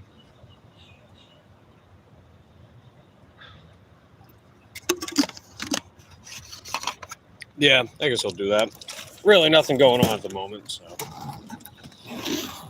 I'll go do that real quick.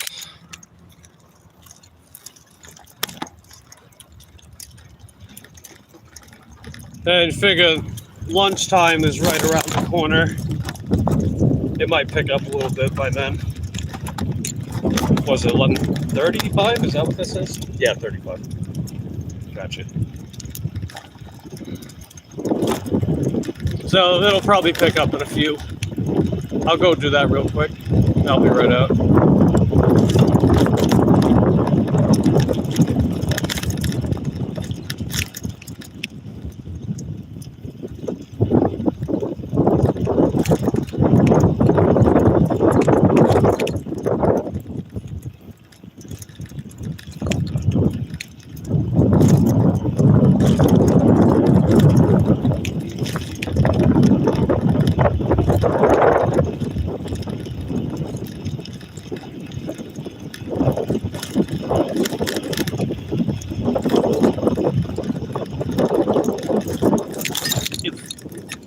Hey, maybe we'll get a Shipt order while I'm here.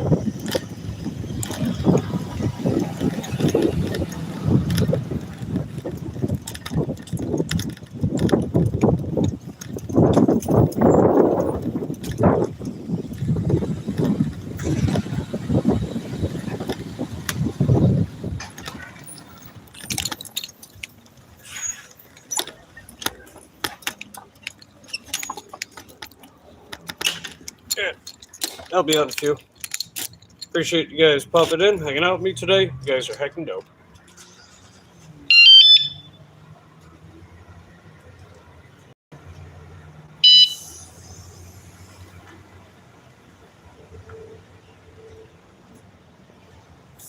I almost got my water. There we go.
Alright, I'm back out, guys. Just had a little pee break.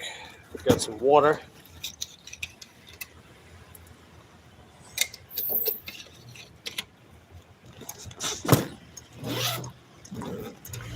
Let's see, what time is it? It's 11:42. I don't want to wrap up so early, you know? I was thinking, like, maybe I give it till noon. If I get anything before then. This is very slow right now. I mean, it was kind of busy earlier when we did those couple orders, but definitely dropped off since then. But it's all good. Let's see, Slade says gonna do some steps. Right on, Slade. Appreciate you popping in. You were heckin' dope.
Yep, just still hanging around the area.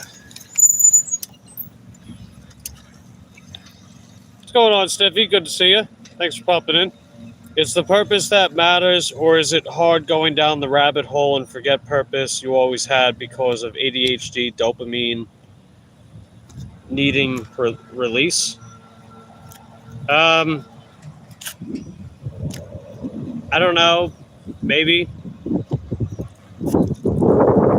I mean, I think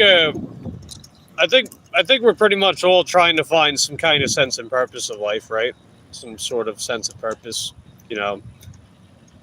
Not necessarily just like why are we here, but like what can I do? What am I meant to do? What can I set out to do in my life while I am here?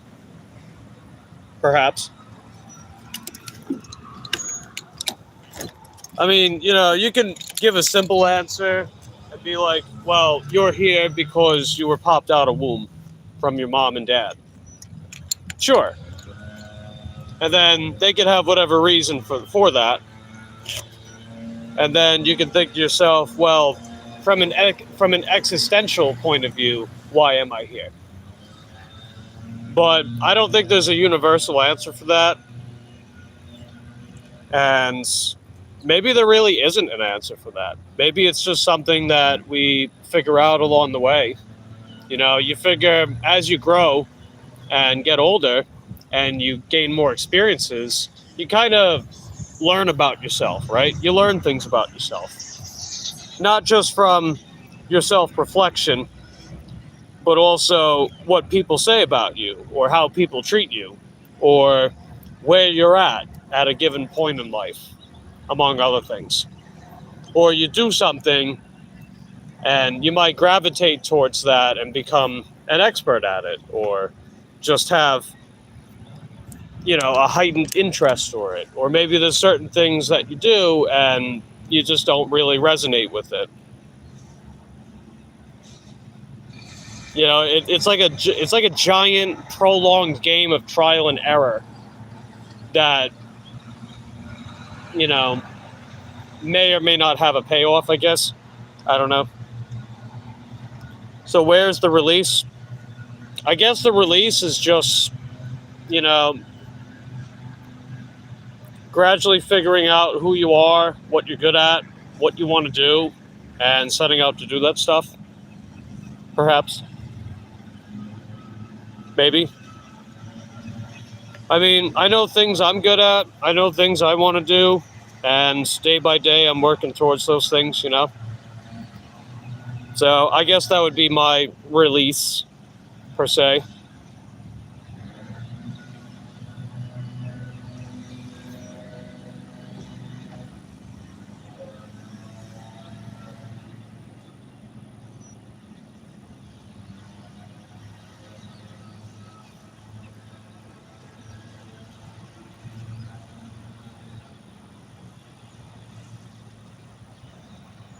Hey, Plane, how you doing? Good to see you. We did a roadie order, we did a shipped order, and we did a DoorDash order earlier. But beyond that, it's pretty slow right now. It's kind of slow on YouTube as well. Not too much going on out here or here as well. But I do appreciate everyone that's been popping in so far. Hope you guys are having a good day. But feel free to share your plans for today or really just for the rest of the week in the comment section down below. ADHD is tricky when it comes to that, it seems, at least for me. Yeah, it sure seems like it, at least from what I've been told.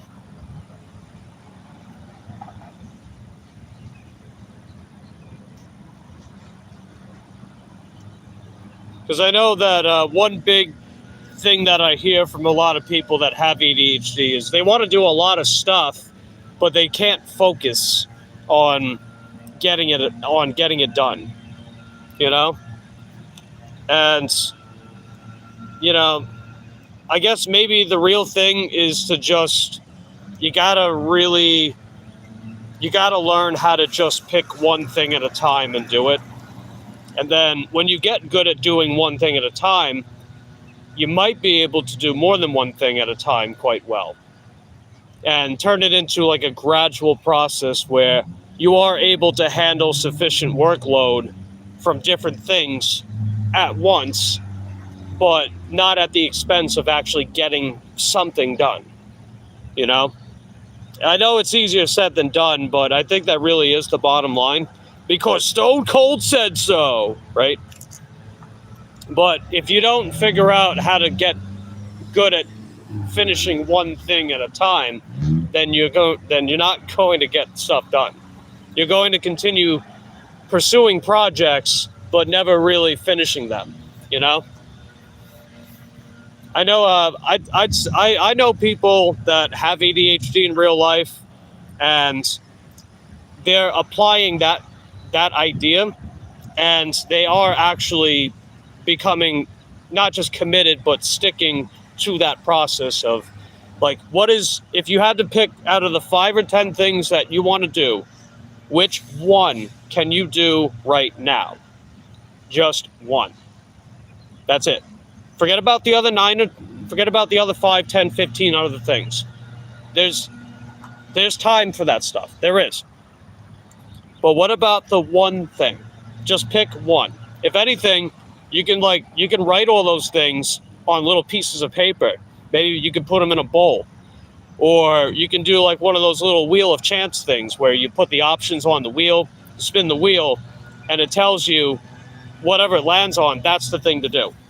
And to do it, and to not focus on the other stuff until that one thing is done.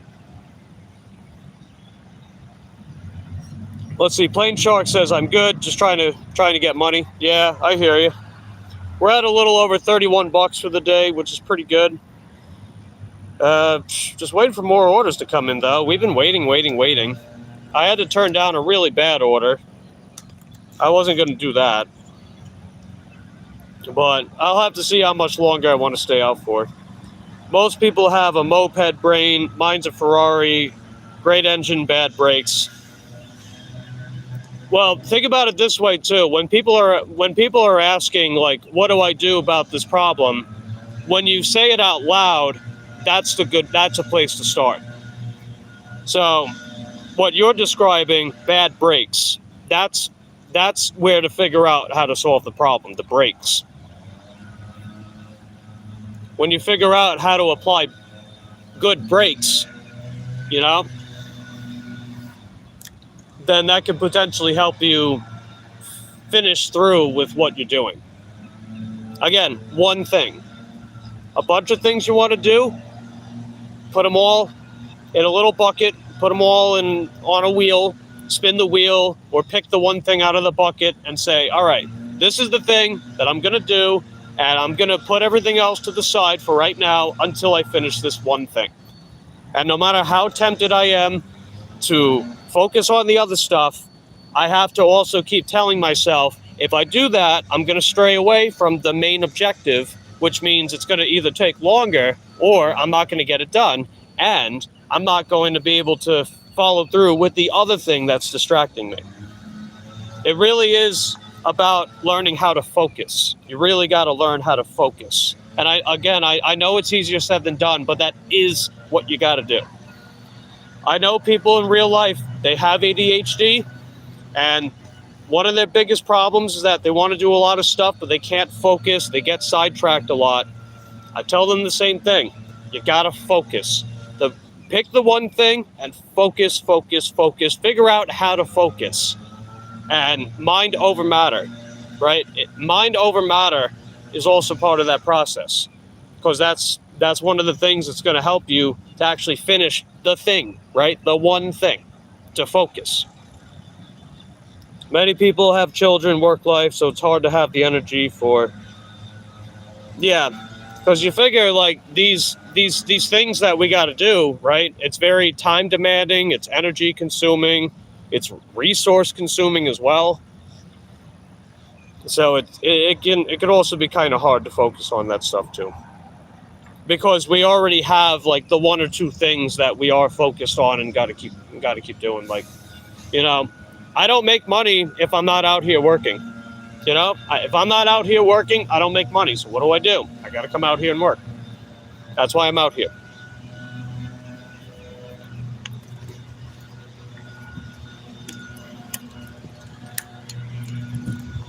The other stuff can wait.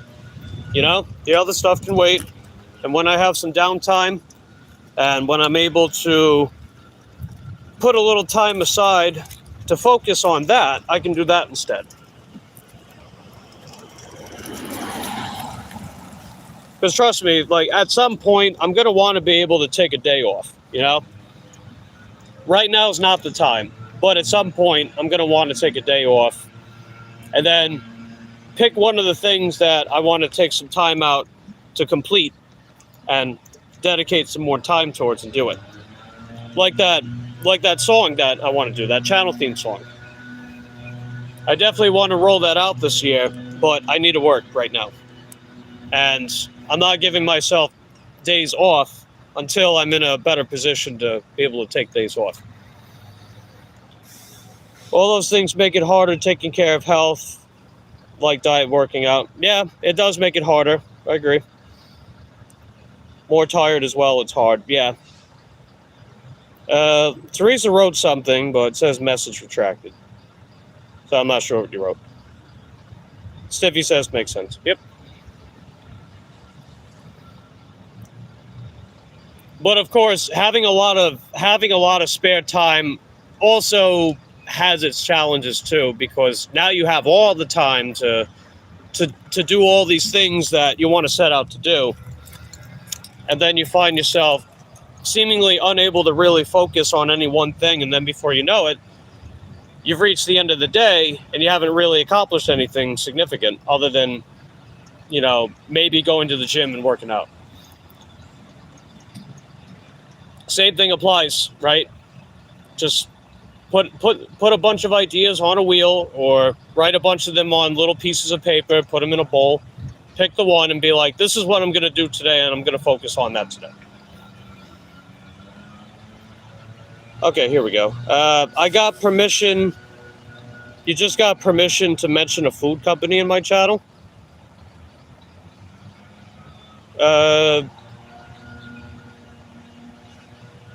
Not sure what that means exactly. To mention a food company. Like a sponsor? Like you got a sponsor or something? If you do that, it's easy to let down your shoulders and finish the song. Oh, you got a sponsor. Cool. Hey, way to go, Teresa. That's heckin' dope. I actually got a sponsor offer the other day. It's what they wanted me to... Actually, let me look at my email. I do have a sponsor opportunity still on the table. I haven't taken it yet, though, because it requires me to buy the product, and I don't really have the money for that at the moment.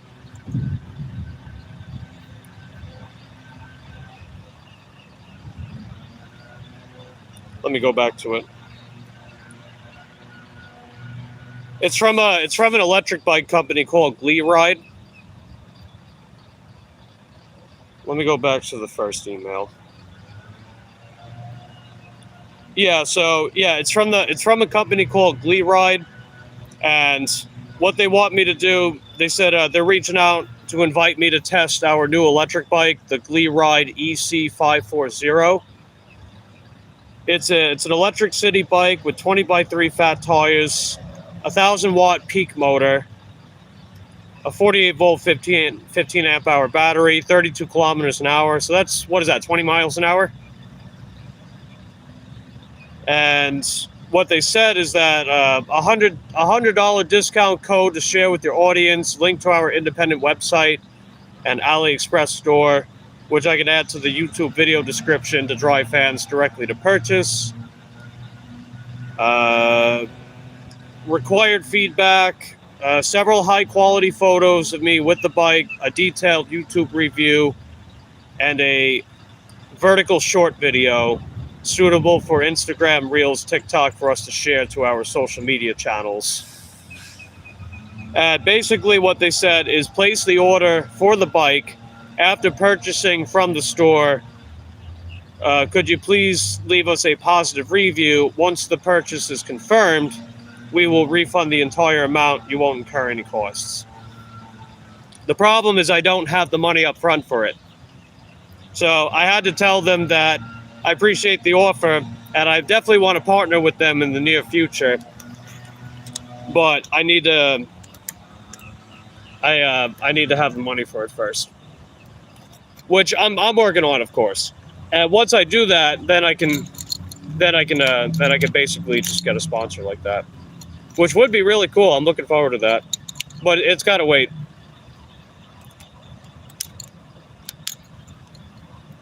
Other things had to be taken care of first. So as long as that offer's still on the table, I'll be able to take it, but it's got to wait right now.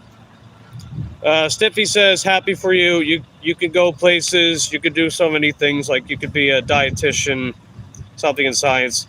Yeah, I could be a lot of things, but I can't be all of it. That's the thing, too. You know, this lifetime is too short for me to do all the things I want to do. So I'm picking the things that I can do and want to do most of all. Let's see, Teresa says, nice, Mike. Circus Trap. What's going on, Circus Trap? How you doing? Good to see you. Good to see you. Hope you're having a wonderful Wednesday today. It's definitely quite slow over by me right now. We got a couple orders earlier, but it's definitely dropped off for sure. In fact, I'm debating how much longer I want to stay out here at all. Just because all this time is passing and nothing's happening. And, you know, if I'm not going to have much going on, then I might as well just go back home, you know. But I'm going to give it some more time. I'll give it till... What time is it now? Yeah, it's 12 o'clock now. I'll give it till 12:30. If I don't get anything by 12:30, I'm going to go home. Hey, Jacob. How you doing? No, I'm not doing that. You can get your kicks elsewhere.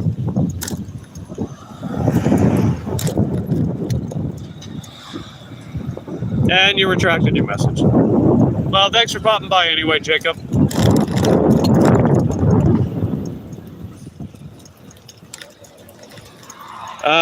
If you were an Elfie, and lived many hundreds of years. You could be many things. Got the gift.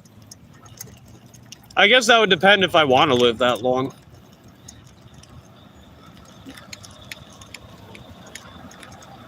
I mean, ultimately,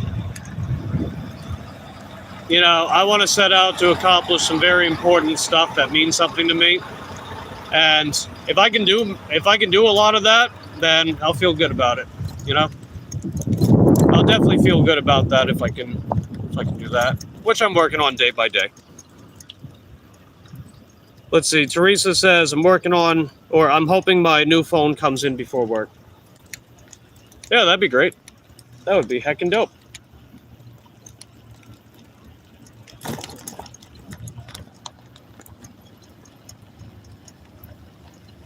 Never say nevertheless. Why?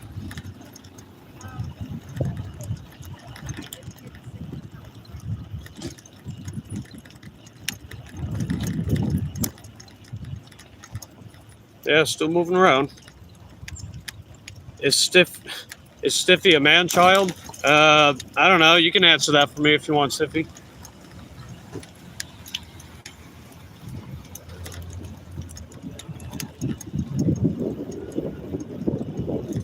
We got Seashells Collective. How you going? How you doing, Seashells Collective? Good to see you.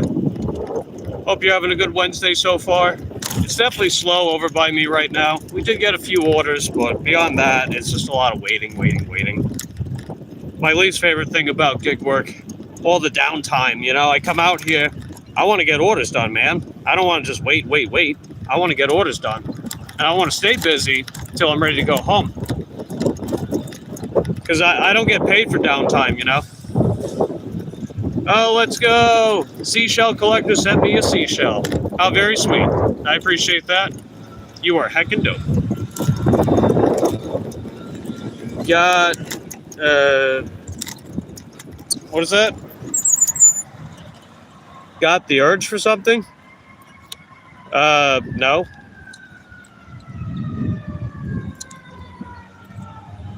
Just trying to work, make some money. That's it. Oh, they're out already. Oh, boy.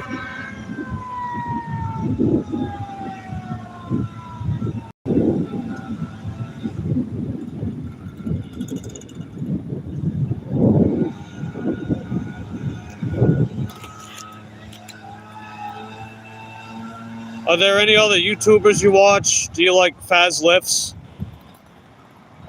Any YouTubers I watch? I can't say I'm into like any one specific YouTuber. It's just kind of like whatever content floats my boat at a given point. You know, like I might watch stuff about animal facts sometimes, or maybe I'll listen to music or watch music reviews, or maybe I'll watch like an animated documentary, or if one of my fellow gig workers is live streaming. It just depends what I'm in the mood for.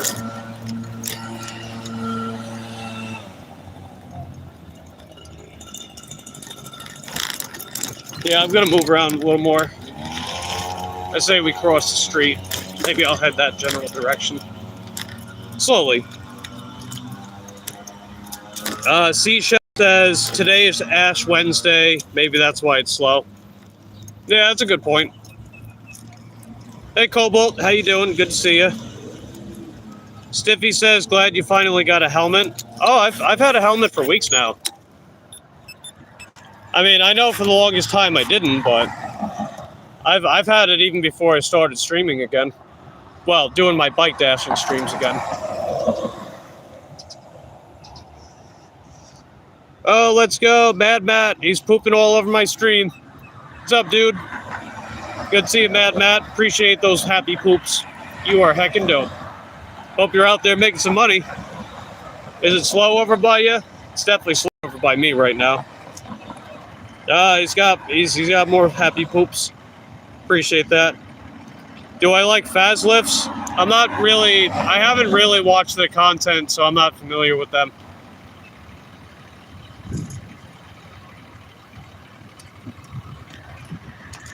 Okay, we're good. What the heck is going on here? Wow. Look at all these dumbasses out here. What's wrong with all of you? My God, dude. You guys are really stupid. Everybody's piggybacking after the light already turned red. How stupid. What a bunch of fools. No wonder why we got traffic problems here. It's unbelievable.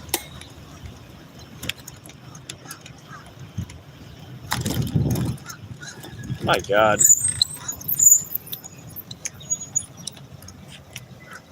It's crazy. Let's see. Mad Matt says, not out yet, starting in 30 minutes. Oh, right on. Oh, yeah, you're a couple hours behind me, I think, right? Yeah, it's lunchtime over by me now. No lunch orders yet, though.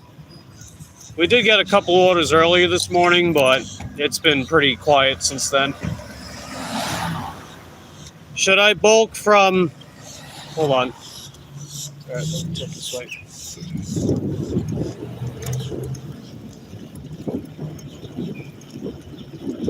Yeah, you guys didn't get to see it, but the Walmart parking lot has an intersection off Columbia.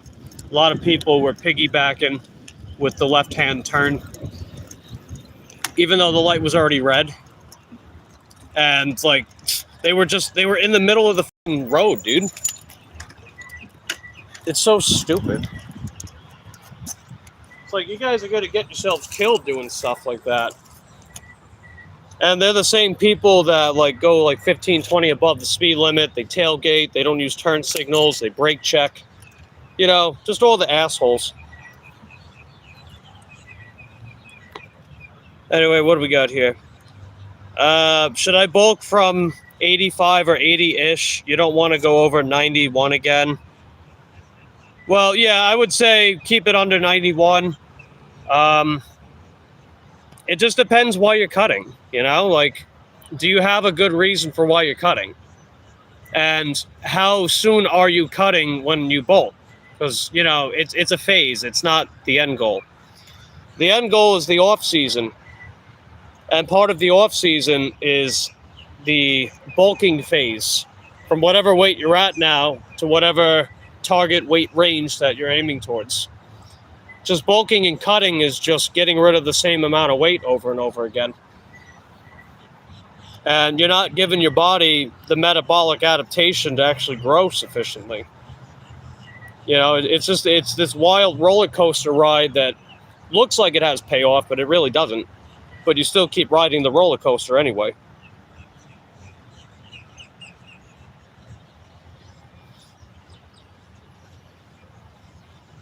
But then again, a lot of these fitness gurus, they tell you, oh, bulk and cut, bulk and cut.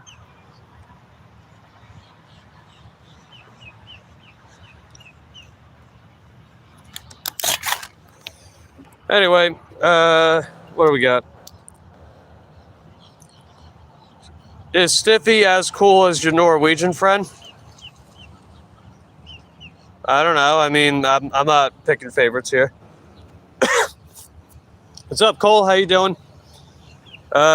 Just saw Eric with another dude. I saw it in his eyes, Mikey. He gonna be in that long hallway searching around till he find bro. And when he do, he gonna be cheesing hard as hell. Happy as ever. You feel cuh? Yeah, I feel cuh. Anyway, what up? It's alright. I'm doing alright. Just very slow right now. I'll give it a few more minutes, and if I don't get anything else, I'm gonna wrap up. But I'll come back out later, and it should pick up by then. So, see what happens. But how's your day going, Cole? What are you up to today? You got any special plans? Feel free to let us know in the comment section down below.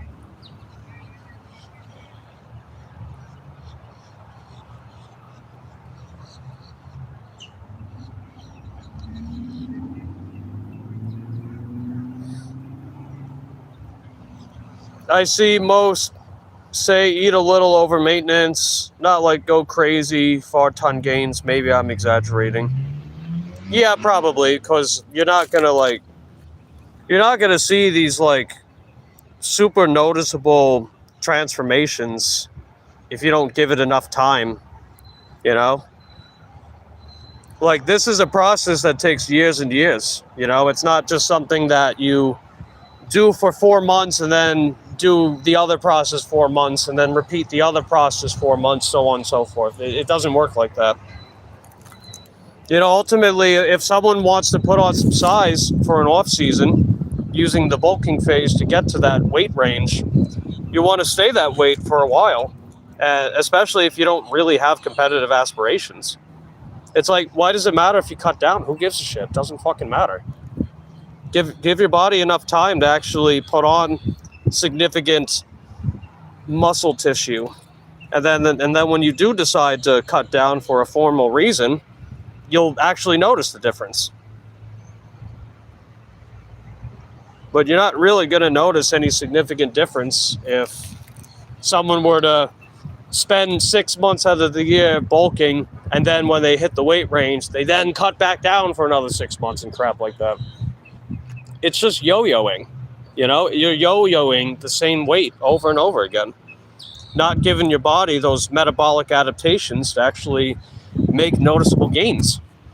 You might, I mean, will you put on a little muscle? Sure, probably, but it's not cost effective. That's the problem. It's not cost effective. It's more cost effective to take your phase, right? A bulking phase, and it doesn't have to be dragged out. It doesn't have to go on for months and months.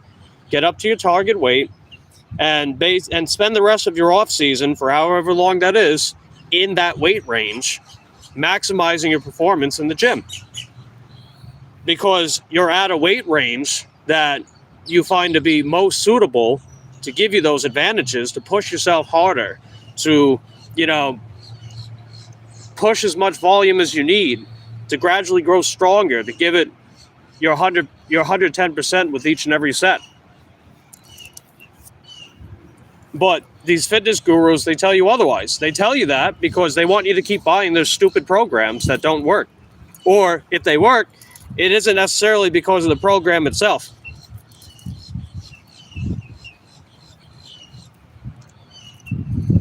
Let's see. Cole says, I'm surprised I made it home. Wait, what do you mean? What do you mean? Hold on. Not much. You got smashed yesterday walking downtown. Jesus. Are you okay, Cole? Why are you getting wasted like that, dude? Yeah, you didn't drive home, right? Hopefully. You got an Uber or a friend? Let's say you like 82 kilograms, you eat a little above the surplus, train well with good routine. There you go. That works. Very, very acknowledged of this. Yeah, I used to be a personal trainer. The only difference is that I didn't lie to people to make them feel good. You know, I gave you the brutally honest truth, but I also gave people the encouragement they needed to push themselves and to make significant progress, and it worked.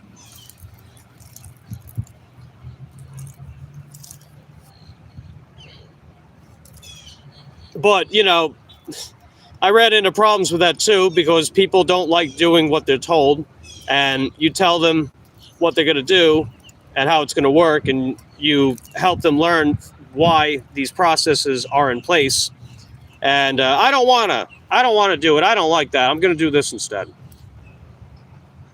And it's like, all right, fine. Well, why did you hire me in the first place? You know, if you're not going to listen to me, then why the fuck did you hire me in the first place? It's stupid. It's like, if you can't comply with a program, you constantly want to change shit all the time because you don't like it for some reason, then get someone else. You know, I'm patient and understanding, but only to a degree. Especially if I wasn't making much money from it in the first place, which I wasn't.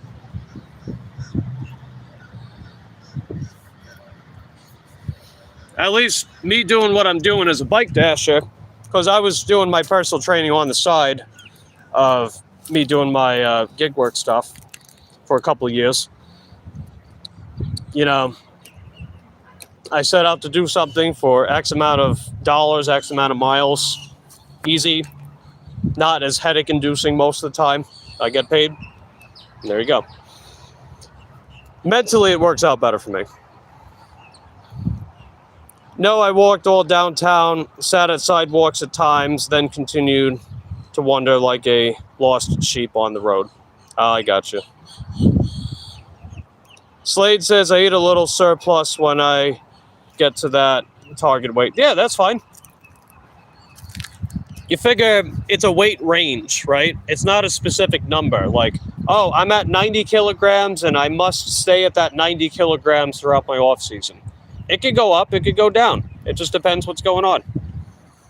And when you reach your target weight initially, you might also decide on a different weight that you want to be, because maybe you're feeling good at this weight that you're at, and you're thinking, all right, well, what if I put on another kilogram or two?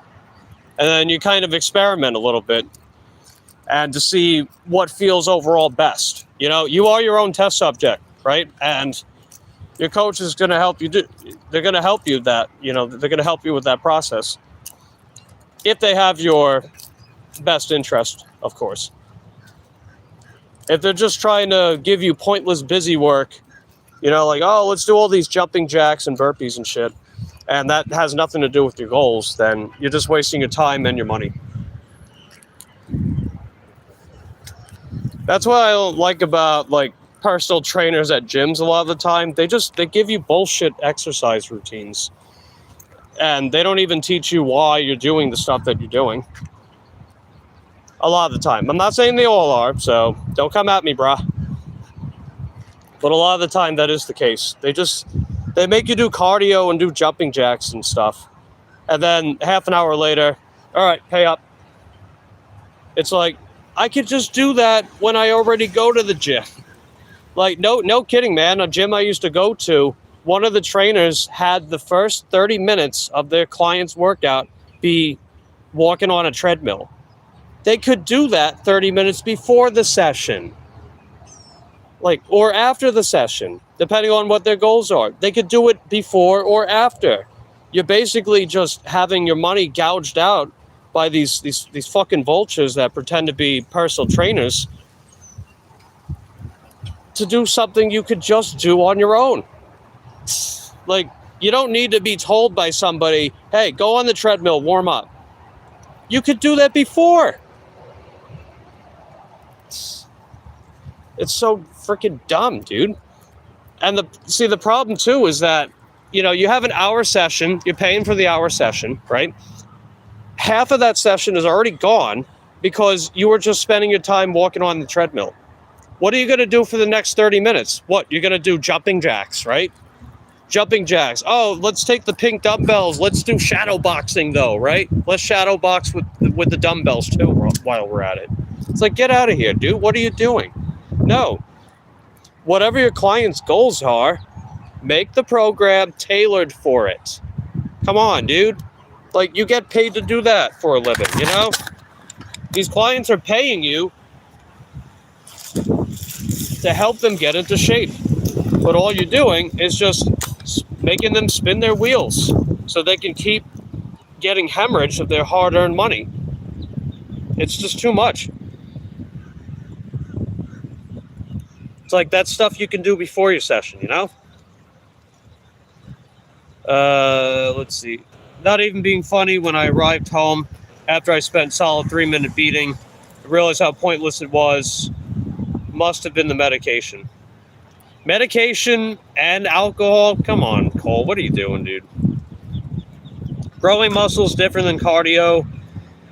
Bad for gains, can do them along with gains. WTF, many trainers don't know jack about hypertrophy. No, they really don't. You know what it is? A lot of these trainers, they build a respectable amount of muscle after going to the gym for a couple of years. They're relatively good looking as well, right? They got the nice looking face, the contour with their physique and everything. And they're like, all right, I could be a personal trainer. I could be a fitness trainer. I could be an influencer. Yeah, there you go. I could be an influencer. A lot of the time, they're just glorified fitness models pretending to be personal trainers when they are vastly underqualified for it. Oh, but they have the credentials, though. Okay, that doesn't mean anything. Anybody can pass a test if they just study hard enough for it. I mean, you know, if you want to get your personal training certification from NASM, for example, 70%. That's all you got to do. You just got to get a 70 on the test. That's not as hard as you think. I mean, it's not the easiest test. You got to actually read the stuff. But hey, think about that. You read the book, you study the book and the knowledge you got from it, and then you take the test, you memorize the answers, and then you pass.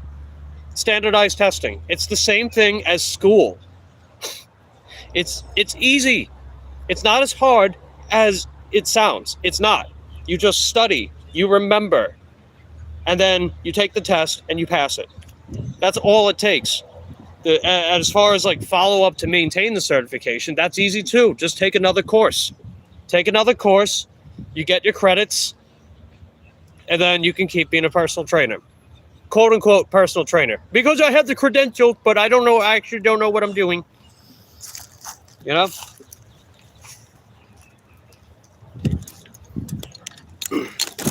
But of course, this is also a big thing that I've talked about a lot too. Applying what you know.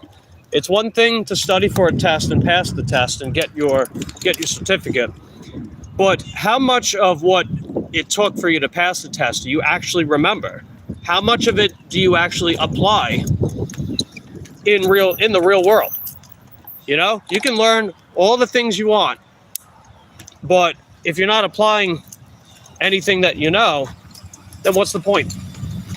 Especially if you're trying to make it a profession. And all you're doing is you're just undercutting all the people that don't know how to be fit. They don't know how to do whatever the program that they're paying you to make is, right? The thing is, they're coming to you for them to help whip them into shape and to figure out how to do it and to keep doing it for the rest of their life. And these trainers, they're doing them such a disservice because they're not teaching them anything. They're not helping them understand why they're doing what they're doing because they themselves don't even know. So you have underqualified people trying to teach people that clearly don't know, and they go to you because they think that you know when you don't. And it's just a big circus. The fitness industry is such a fucking circus. And then you got the grifting types, you know? They're basically salesmen with muscles. They're going to sell you a dumpster and tell you that it's a beachside property. You buy it, you spend a ludicrous amount of money on it, and then you find yourself extremely let down because you learned nothing and it did nothing. It overpromised and underdelivered. Because that's what salesmen do. And when salesmen are good looking and they have muscles, oh, look, you're so toned, you're so handsome. You know, they fool a lot of people. Oh, but buy my supplements, link in the description down below. It may or may not work because it wasn't tested by the FDA. But I digress. Anyway, I think I saw Deb here. Hey, Deb, how you doing? Good to see you. How's it going? How's your day going, Deb? It's pretty slow by me. Actually, it's quite slow by me. I got some orders done earlier, but it's dropped off a cliff since then. So I'm thinking about wrapping up and going home. Move your arms in a circle, no weight, like, yeah, strengthen muscles, bones, not. Nah, it just helps loosen the joints and warm up the muscles, but, you know, which is good for injury prevention or lowering the risk of injury, but as far as, like, actually building any muscle and stuff, you're not building muscle just twirling your freaking arms around. Or, like, squeezing the bicep extra hard. Oh, if I really squeeze the bicep while I'm holding the air, right? I'm going to do air curls. There we go. I'm going to get big guns like Arnold. Just pump the air. You got to get big biceps just like me. Stuff like that. But no, that's not how that works. That's just warped reality. That is a distorted sense of reality. Sorry, not sorry.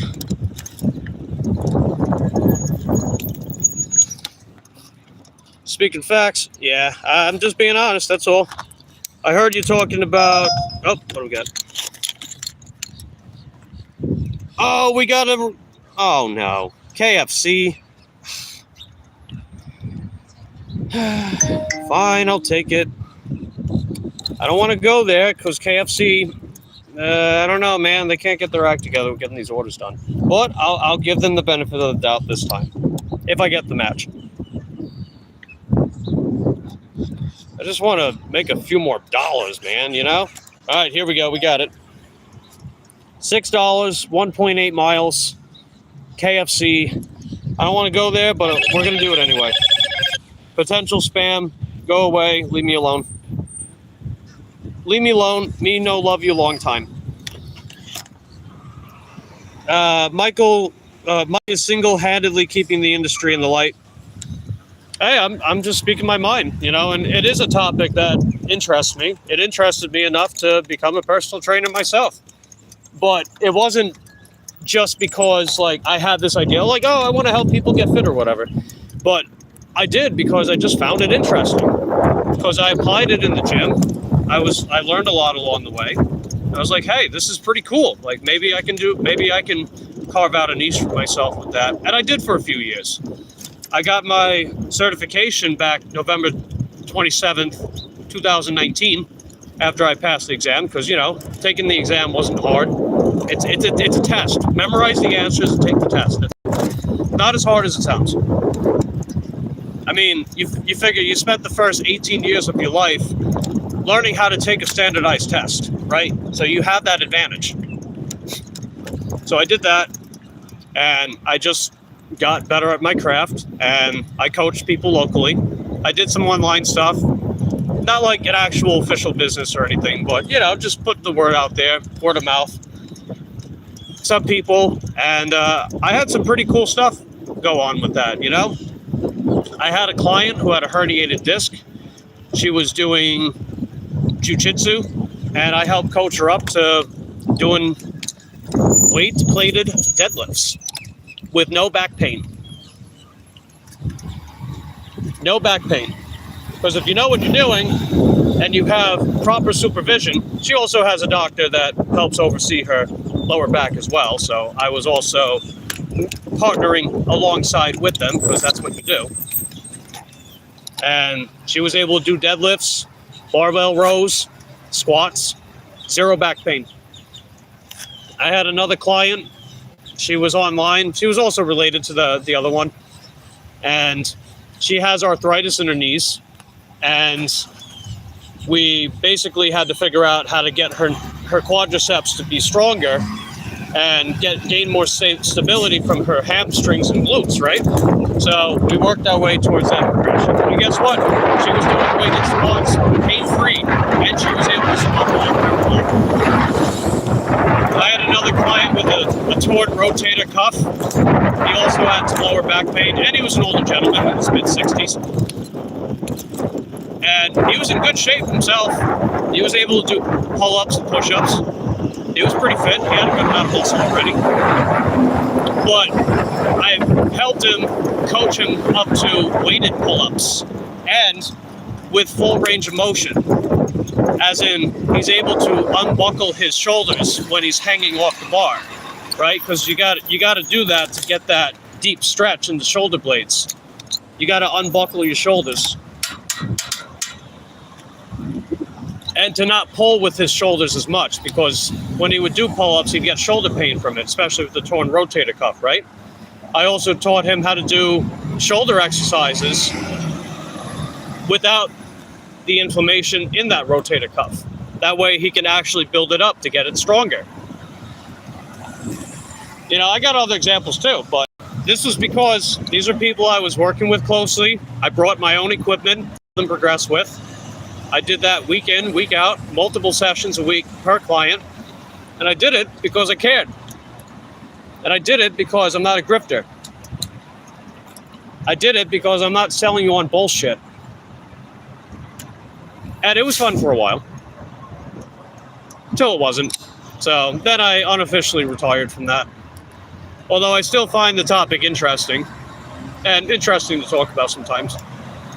Maybe not all the time, but you know what I mean. Anyway, there's that. Let's see. Deb says, I made $70 so far. Stopped for an appointment. Got second shift in 1 hour. Hey, nice, Deb. Sounds like you're doing pretty good out there. I gotta wait to cross the road before we get to the KFC. Or as Louis Marco would probably say, KFCs, baby, please. So glad to hear you're doing good, Deb. Let's see, enjoy the boat, ate higher surplus. You know, it was fun. That's why I need to... Oh, you went overboard? Yeah, okay. Yeah, that's an understandable motivation. Because, you know, food is yummy. You know, foods are yummy in my tummy. So I can understand getting carried away with that. And needing to do something about it. I just gotta wait a little longer. You're at... Oh, what do we got? Hold on. DoorDash, what?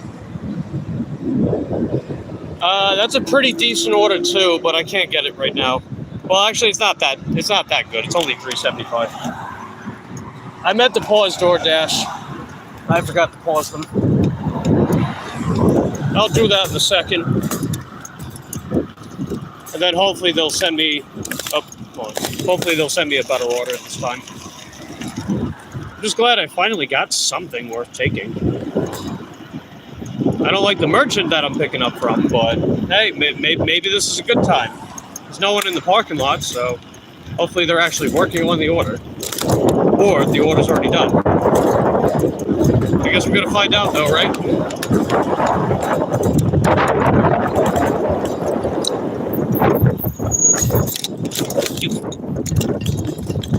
I'll catch up with you guys in a second before I go in there. Probably give them enough time to do it. Well, hopefully anyway. Okay. Do you remember that guy who only did 1 by 4 to 6? Did like 30 exercises? Maybe I do. But yeah, that's wild. Cole says, me reading the chat like... Ulf says, I make programs often for fun, have many ideas. Yeah, I know. And that's cool.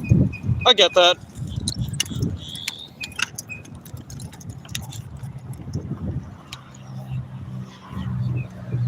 Anyway, I'll be right back, guys. I'm going to run in there, see if the order's ready. Appreciate everyone hanging out with me so far. You are heckin' dope.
Well, that was a pleasant surprise. The order was actually ready.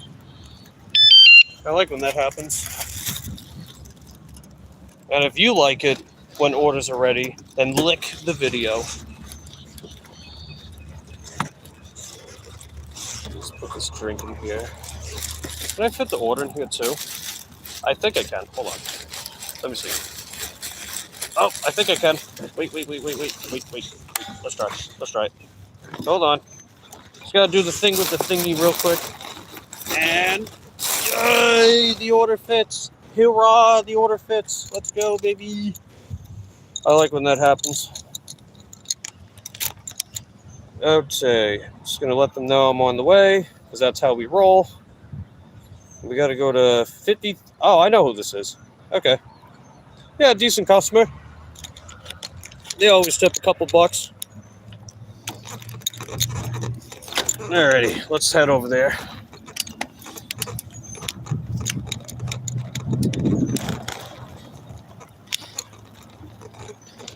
Let's see. Thanks for the stream, Mikey. Erica Sean forever. Yes. Erica Shauna forever, indeed. That is factually correct. Curious to see my body gains now that I train legs only once a week and lower volume. Well, you figure you're not physically taxing yourself as much with that, with the lower body training. Because don't get me wrong, training the lower body with sufficient volume intensity can definitely put a lot of muscle on your frame. And I definitely encourage anyone that is trying to get bigger and stronger to absolutely have a good priority for your lower body training. Because you figure you're thickening up your posterior chain, you're building bigger legs and glutes. So yeah, that's a lot of muscle, right? But it can also be tiring and painful, especially if you're constantly hammering it like crazy. Oh God. Wow, nobody.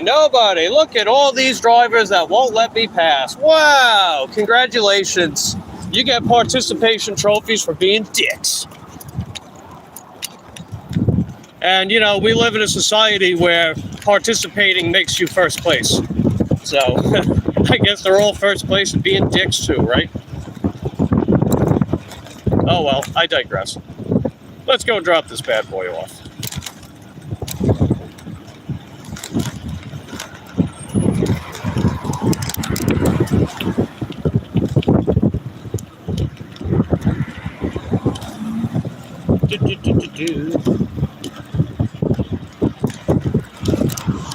I agree, but hold on, wait. It was making me press buttons I don't want to press. But this is only a phase for me. Oh yeah, you figure not like people's goals change or orient themselves change based on their goals. Like if someone has a goal to do like a 7-plate deadlift, for example, you might not necessarily have that same goal a year or two from now. Maybe that's your current goal. And then when your goal changes, your interests change. Then you're going to have different goals. You're going to have different protocols and programming. This is part of the process, Plus, if you're constantly chasing the same thing over and over again, it can get boring. It can get boring, and you eventually run into diminishing returns. So then you might zest it up a little. You might go for a different type of lift, or maybe even a different type of training style. Like maybe a bodybuilder decides they want to start competing in powerlifting, so they train like a powerlifter. Or maybe a powerlifter wants to get into bodybuilding, so they train like a bodybuilder. It all depends. But high volume worked for legs. Oh yeah, of course. Not forever, but when it did, it was nice. And the thing too is that once you get to a certain threshold of muscle on your frame, you can scale back the amount of volume and still maintain what you built. So you don't have to keep doing the same 5 sets of bench press twice a week to not only maintain an impressive bench press number, but also a big chest or full looking shoulders and triceps or whatever. You don't have to keep doing those same 5 sets twice a week frequency. You can cut it down to 3 sets once a week, or maybe pursue a different chest building exercise that can also help maintain your bench press, like weighted dips or weighted push-ups or some other thing. Oh, let's go! We got the winky tippy from that order earlier. That's cool. It was a $10 tip from that Publix order that I did earlier this morning. So I'm glad they kept their end of the bargain with the tip. That's always heckin' dope.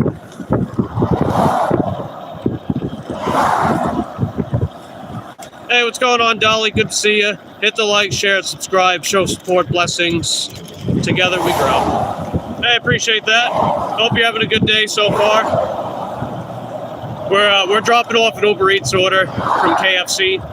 I don't really like going to that restaurant because they're often very slow and unprofessional, but the order was actually ready. So that was nice. That was very nice, actually. So we're just going to drop this off, and I'll try to go for another order if these apps pick up a bit, because it's been pretty slow and grindy today. And if not, we'll go home and I'll come back out later. I have my chest first on upper. Yeah, that's smart. You figure the main area that you want to work on should be prioritized in the session. And you figure when you're starting your session in the gym, you haven't taxed your body yet. So you have all of that energy that you can put into focusing on your chest. So that's smart. Yeah, 5,300. Man, they really gotta fix the pavement over here, dude. Looks like a trench.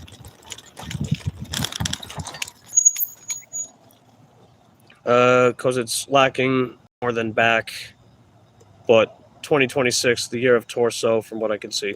Hey, there you go. OHP is later, but it's flat, the machine press. That's fair too, so not the worst. I hear you. Alright, I'll be right back. Let me go drop this bad boy off. Appreciate everyone hanging out with me this morning so far. You guys are heckin' dope.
Alright, I'm back. So we got that dropped off. I unpaused DoorDash. And now we're going to see what else we get before I wrap up for the afternoon. I know it might seem kind of early to wrap up, but you know, when you're waiting more than working, that's usually a sign that you can just call it a day till later on. But at least we didn't come out here and not make anything, you know? We made a few bucks. So it wasn't in vain. You figure you win some, you lose some. You'll come out super busy, make lots of money. Other times, maybe not so much. But the math works out. The math works out as long as you're actually coming out here. There we go.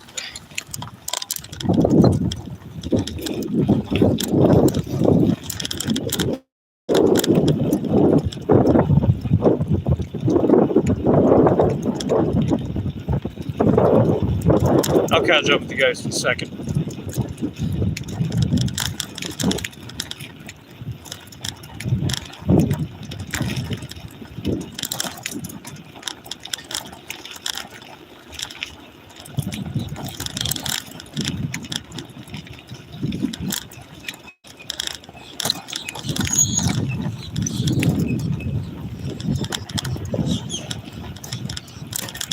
Man, them crows, they're busy. Busy crows. Doing crow stuff.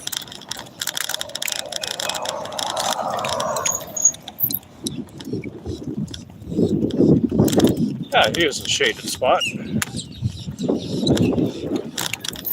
Getting a little thirsty too.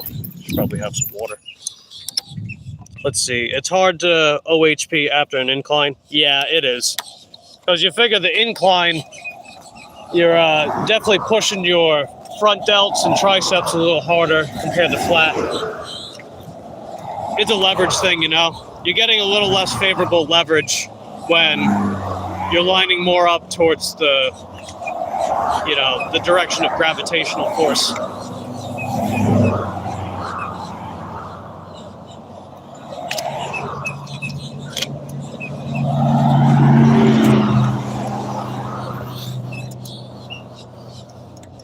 Let's see. Then if it was after flat, and yeah, that's exactly why. Because you figure when you're flat, you're about as stable as it gets when it comes to pressing exercises. You're in a very, very stable position, and gravity is not compressing your spine. You're getting slightly more compression, spinal compression, when you're on an incline, although it's not very significant. That would still technically count under the horizontal plane. The sagittal plane is really when you're following the direction of gravity, which is down, and your spine is lined up accordingly. So whenever you do like a standing overhead barbell press, some kind of deadlift variation, squats, you're following the same direction of gravitational force, which is a part of the sagittal plane, otherwise known as axial loading, which is not inherently bad, by the way. I know it sounds scary. It can be tough for sure, but you figure a lot of your bone density gains that you get from resistance training come from training in the sagittal plane via axial loading. So it's good to have that. But it could also be more taxing on your body. So it's something that you gotta really adjust and tweak as you go. Like if you're on let's say that you're on a mesocycle to build up your deadlift, you do that, and then towards the end of your mesocycle, your lower back might start aching a bit.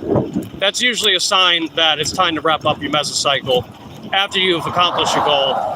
And then maybe you can back off, you can deload, or you can switch gears. Maybe you can focus more on a mesocycle that trains your posterior chain, similar areas that the deadlift would, but different exercises that are less taxing on your joints and your spine. Like, let's say, hyperextensions. Where hyperextensions, you lay on a pad and then you just hinge the hips up and down. But you're not getting that same taxation of your spine as you would if you were to deadlift. Because one, your torso is, well, not your torso, but your lower body's being supported. And even though you're moving diagonally, or in some cases horizontal, that counts as the horizontal plane, which means that you're not getting that same compression of the spine as if you were doing axial loading under the sagittal plane. So in other words, up and down, or slanted, or horizontal, in layman's terms. And time and place. And if you doubt me, take it in the gym and see how you feel from it. I'm telling you, man. I'm telling you, your actual spine from hyperextensions are not going to be under nearly as much pressure and load as a deadlift. Does that mean hyperextensions are better than deadlifts? Not inherently. It's just better in that application. Because the deadlift can be better in different applications. There's a lot of nuance to that stuff. It's not simple, just yes or no. Yes, no, maybe, kind of, sort of, perhaps, somewhat. It's not that simple. But it is that simple at the same time, which is also what makes it interesting. Because things are a lot simpler than you think, but there's also important nuances to how things are done and why things are done. So I digress. I'm gonna open up Roadie again. We're back in the Target Plaza, and that hasn't really helped too much today, but I figure it's still my main zone, plus I'm not going to go several miles to a different area to then get healthy and then just be like, okay, well, I guess I got to go. But at least if I stay here, less miles. Okay.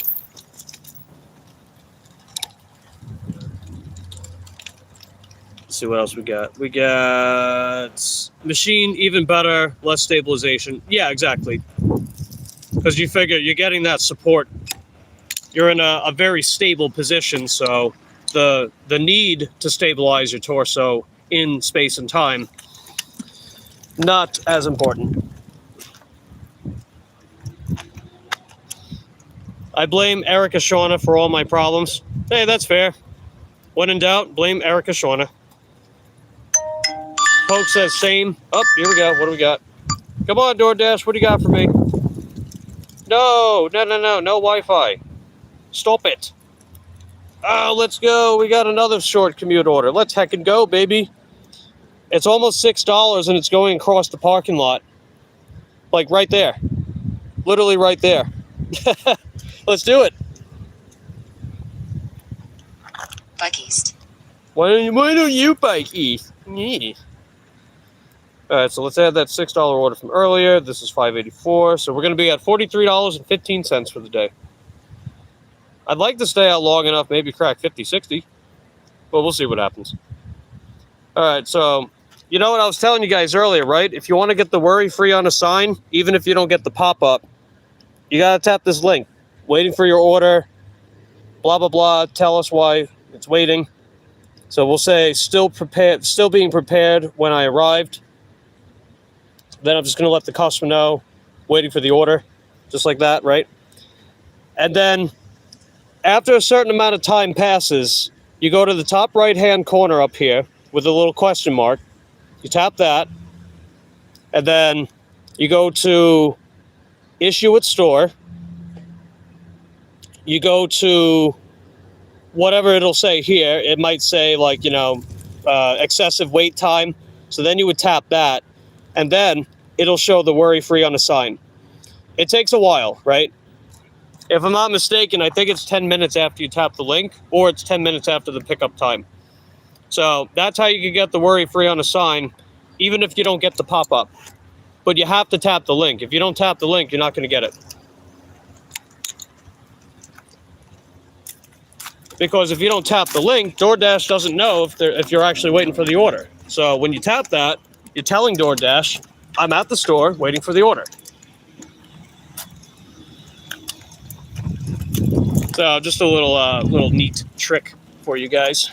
And a trick that actually works. It's not like one of these clickbait videos you see online, like all these secrets to algorithmic success and these hacks and tricks. And no, like, you do it and it actually works. And I'm not being paid by DoorDash to tell you that. That's something I found out on my own. I wouldn't want DoorDash to pay me anyway. I trust Tony about as far as I can throw him.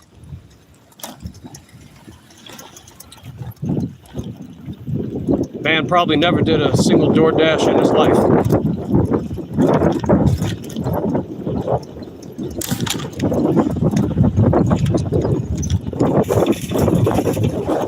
I'll catch up a little more with the chat. Just a second. We got to pull up to the Tropical Smoothie Cafe over here.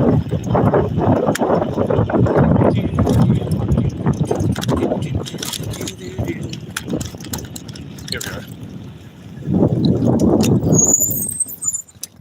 Okay, let's see. I've seen him in Target every day at 10 a.m. for 2 years. Oh, that's how he does it, right? Hyperextensions with easy bar, great for lower back, trains glutes, a little bit of hams. No, dude, that's like one of the best hamstring exercises ever, man. Hyperextensions, dude, your hamstrings. Because you got to keep in mind, right? You're getting that hip extension in the starting, you're getting that hip flexion in the starting position, and the point is to extend the hips. It's called the hip hinge, right? So that's about as good as it gets if you want to train that long head of the hamstrings. And it's not just hyperextensions, any kind of hip hinge. It could also be deadlifts. It could be good mornings, RDLs. They train that area exceptionally well. Positive Poke says, I don't know what you're saying, Mike, except caveman, lift weight, get strong. That's good enough. That's all you need to know, Pokes. Let's see. Pokes also says, me pick things up, put them down. Yeah, that reminds me of the Planet Fitness commercial. He's like, I pick things up, put them down. When he was touring around the gym. Judgment-free zone. Yeah, right. Erica's game nights are rigged. Yes, they are rigged. That is factually correct. Would I visit short hair, British short hair? Sure, why not? Head east, even though it's a few steps away, GPS. Exactly. It's awesome for hamstrings. Oh, yeah, absolutely, dude. I love hyperextensions. They're awesome. I think good mornings are freaking awesome, too. My favorite way is with the Smith machine. Nice and stable, and I can extend lower.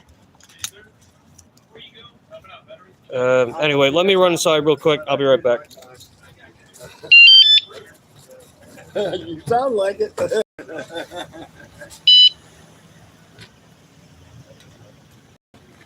I'm the 101st Airborne, Vietnam 72.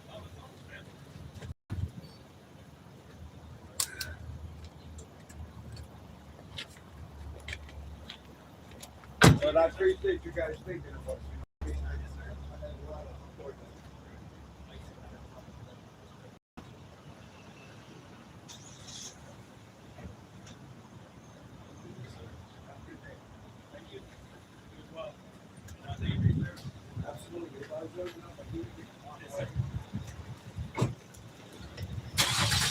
All right, we got the order, guys. Ah! Hold on. There we go.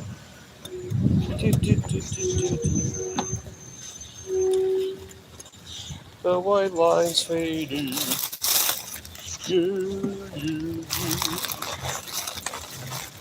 All right, fits like a glove. Nice. All right, this is Miracle Ear. Okay, I know where that's at.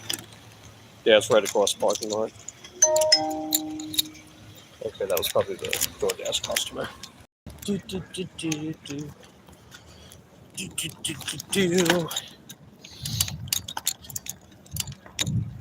Let's see. Oh, is Erica back? Where's Erica?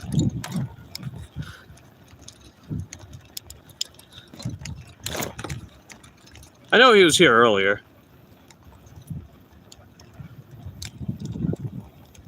Okay, it looks like Ulf's heading out. All right, take care, Ulf. Appreciate you hanging out with me today. You are dope.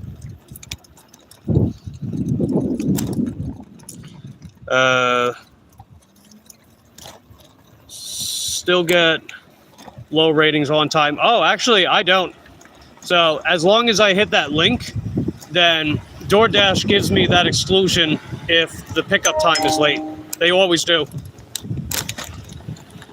And my on-time rate with DoorDash for the food delivery is 100%, and it hasn't changed ever since the on-time rate rollout.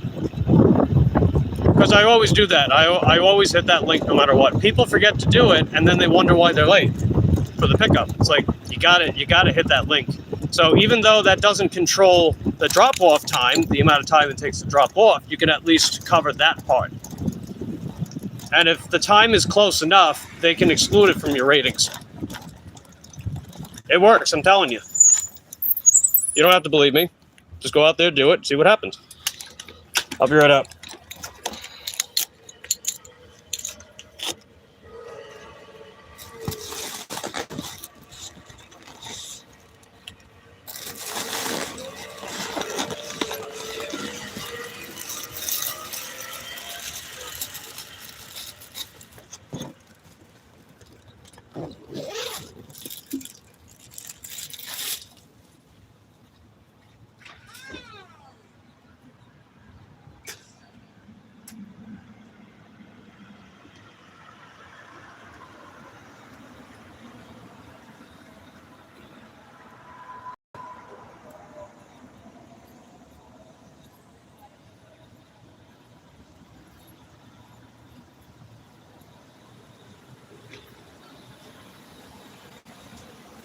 Alrighty, all done. Your silver status gave you priority. No, the silver didn't give me priority. They give me this order anyway.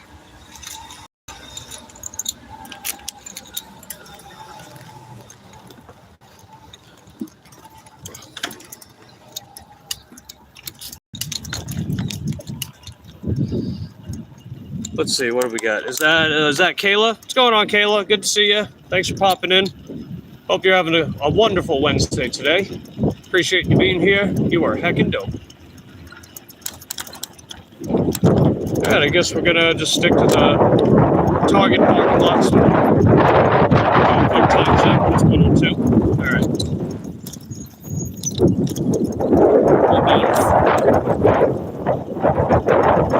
We'll give it a little longer. And if we don't get an order within a certain time, then we'll wrap up for the afternoon. I don't want to stay out much longer anyway. Until later. I'll come back out later, of course, because you guys know me. I come out during the evenings. That's prime time, mate. That's prime time to do gig work. And we got, hey, what's going on, Frenchie? How you doing? Let's see, you're the 30th lick to the video. Appreciate that. You are heckin' dope. Hope you're having a wonderful Wednesday today. We're just doing our usual gig work. We're at about 43 bucks for the morning on a $60 goal for the day. So as long as I come back out work, unless we got a banger now, I'll make the goal. Easy peasy, lemon squeezy.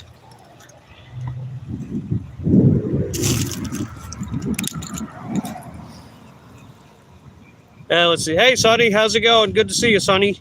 You got Winky, Tippy, and Cash Flow. Nice. Very, very nice. So what's on your agenda today, Sonny? You gonna do some gig work? Taking the day off? Hope you're having a wonderful Wednesday today. I wouldn't say it's wonderful, but it's always wonderful to be able to come out here and make a few bucks. So that's something.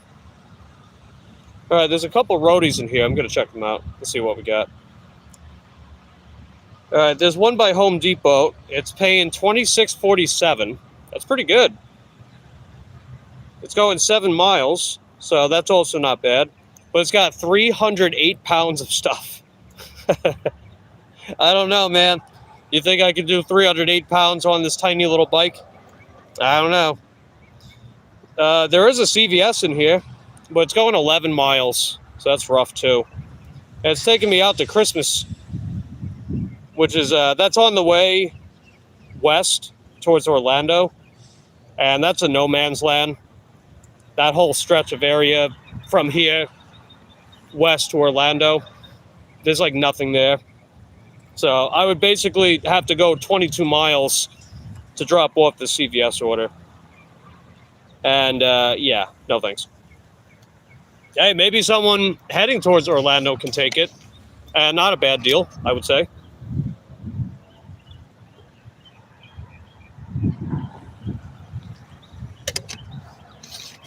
Just not for me, though.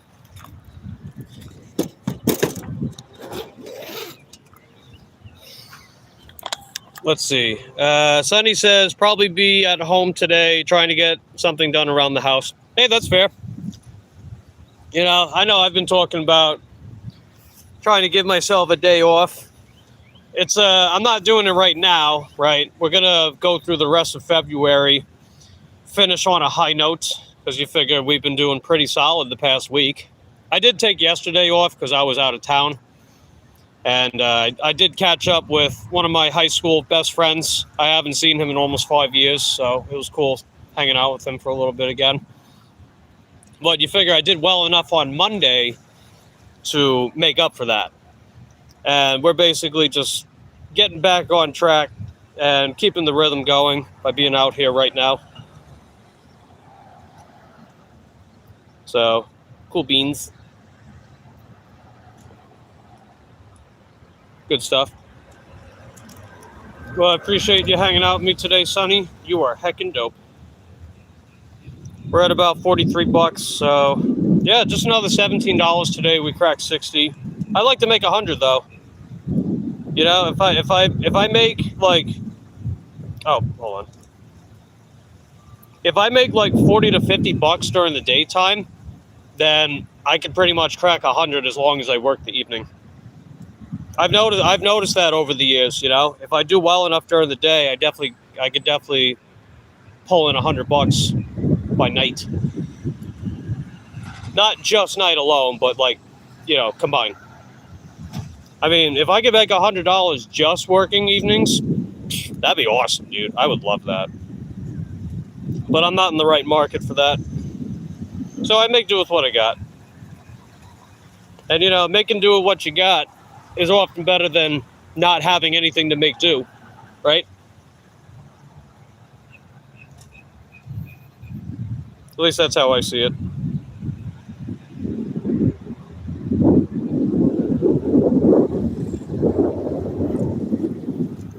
But yeah, I'll give it till 1:30. And if we don't get any more orders, we'll wrap up and go home. Let's see. Sonny says, you are heckin' dope too. Thanks, Sonny. Appreciate that. And also using the emojis to tell me that. That's also heckin' dope. And then we got Poopy Doopy, no bueno. Yeah, that's true. That was definitely a Poopy Doopy order. Poopy Doopy indeed. Plus, it's Poopy Doopy when you get a lot of downtime during your work shift. Me no want that. Me want work. Me want money. Give me order. Come on, Tony. Send me some orders, dude. I know you got some orders, Tony Zoo. Give me some orders, Tony. I want to do more DoorDash, man. See, I know I'd be talking smack, but I actually like doing DoorDash, so. Two things can be right at the same time. Remember that, ladies and gentlemen. You can disagree with how a company runs their company, but you can also agree that it's pretty nice when you make some money from getting orders from said company. Although I don't really care which of these companies send me orders. I just care about getting them, and if they're lucrative enough, and if I make the money I need to make, it's good stuff.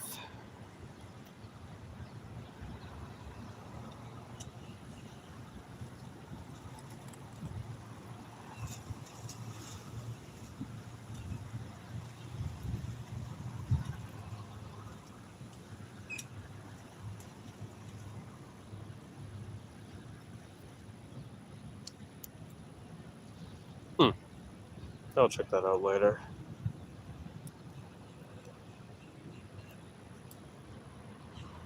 All right, come on. Where are the orders at, baby? Where are they? Give me order. Give me order. How do you track your miles for taxes? I use mile tracking app. Easy. Oh.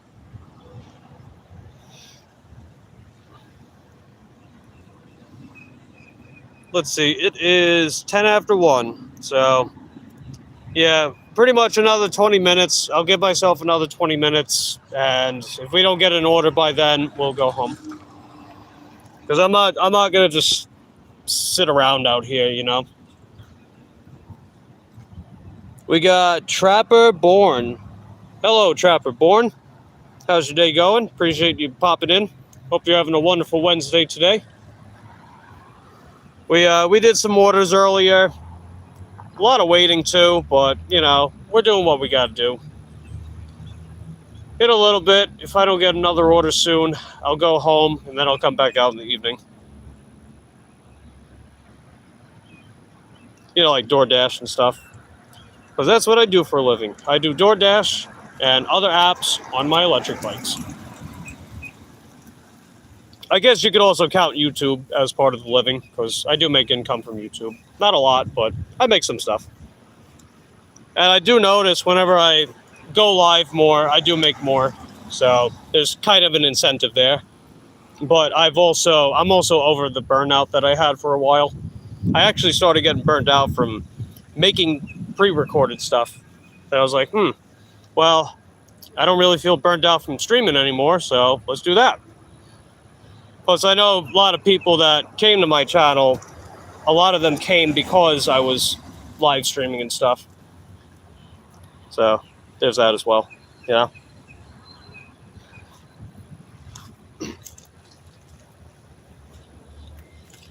I also post shorts, and people like shorts. They don't pay much, but hey, they get a lot of traction to the channel, so that's a good thing. Especially when I'm posting shorts of Lucy. Lucy the Shar-Pei. People love Lucy. She's become something of a channel mascot. And usually whenever I post a short of hers, it does pretty good with the algorithm. In relative terms.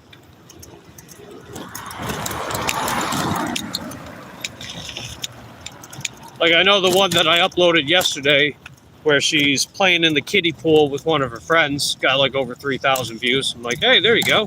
People love Lucy.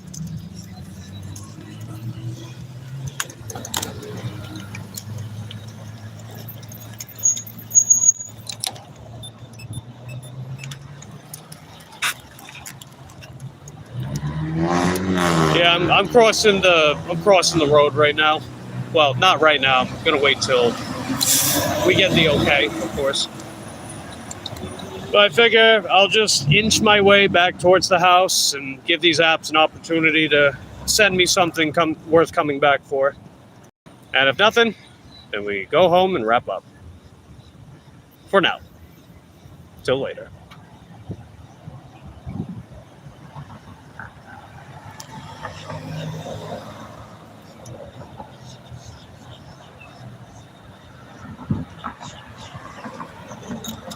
I'll double check Roadie as well.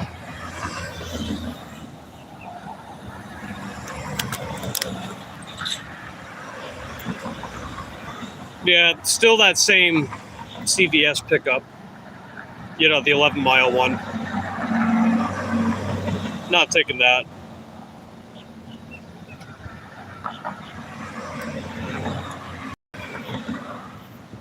And we finished our block with Grubhub, but Grubhub didn't send me anything today. And I'm not going to schedule another block till later.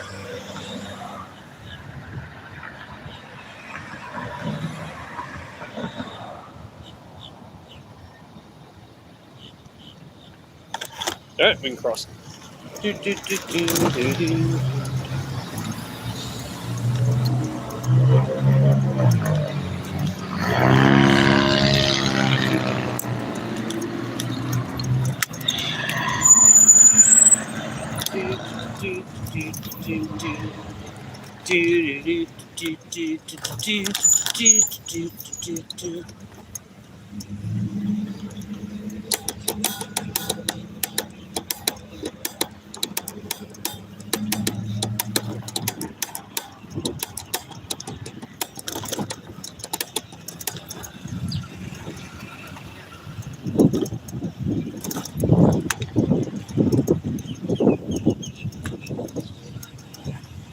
Warning, this vehicle is GPS monitored. It will not exceed the speed limit. I don't know about that one. That's kind of the norm here. It's kind of the norm. If you're going to say that, then you better heed those words.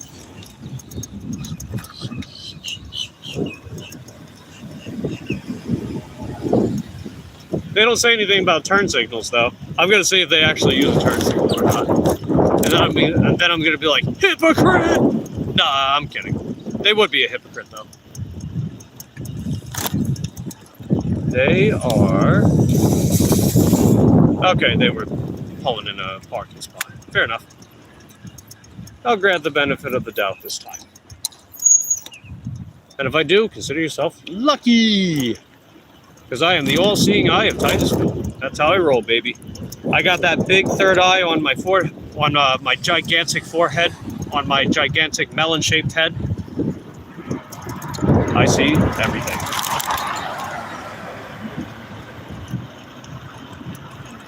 Well, unless there's a bunch of sun glare. If there's a bunch of sun glare, then I gotta do that. You know what I mean? Until I finally get some sunglasses. I keep forgetting about it. Every time I go to the dollar store, it's like, oh man, I gotta get a pair of shades. And then I forget. Hey Kelly, how you doing? Good to see you. Appreciate you popping in. Hope you're having a wonderful Wednesday today. You are heckin' dope. It's pretty slow over by me right now, but we did get some orders done. I made about $43. And I figure I'll come back out later, and if I do well enough, we could probably crack $100 again. That'll be nice. That'll be very nice, actually. Let's see. Kelly says, "Good, Mike. How are you?" Oh, wait a minute. Yeah, something looks different. Did you change your profile picture? It looks like a different profile picture on the last two comments.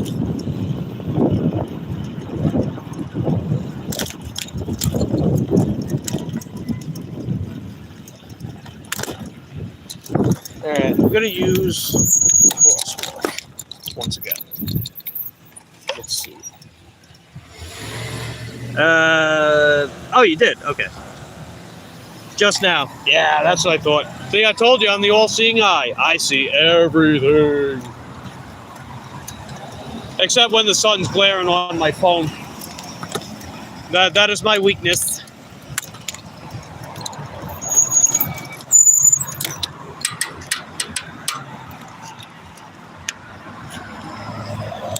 Let's see. Kelly says, "Working and lurking. Very observant, Mikey." Haha. See, I told you. I told you.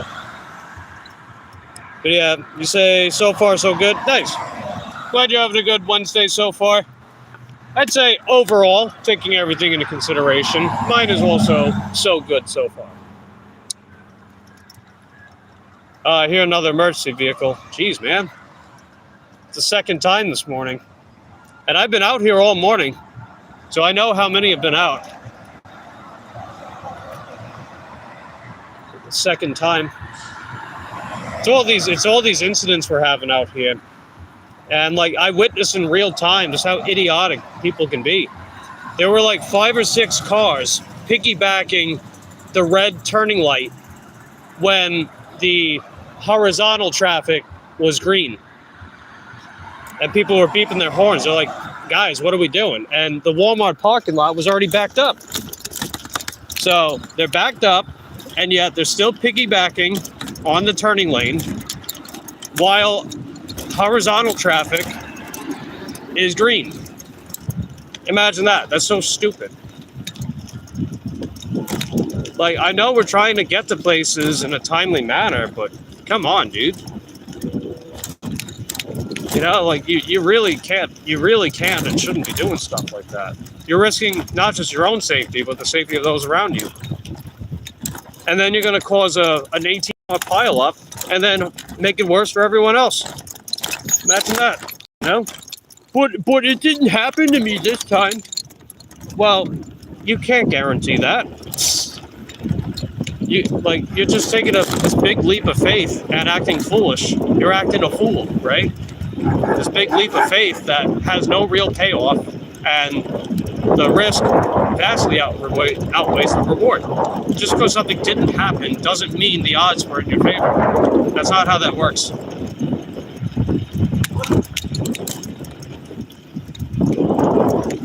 Like, if you were tightroping across an active volcano and happened to not get lit on fire, does that mean the odds were in your favor of not getting lit on fire by an active volcano? No, because there was significant risk in the first place.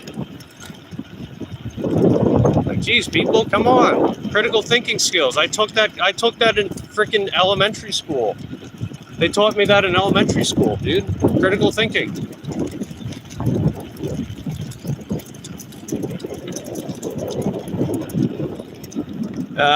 People are crazy. Crazy is now allowed publicity, or allowed publicly, yeah. And publicity, too. And it's like, people just come up with such lame excuses. They're like, well, it happens everywhere. Everybody does it. It's normal. They're using what's called the is-ought gap. Something should be because it is. Something ought to be because it is. But that isn't necessarily true.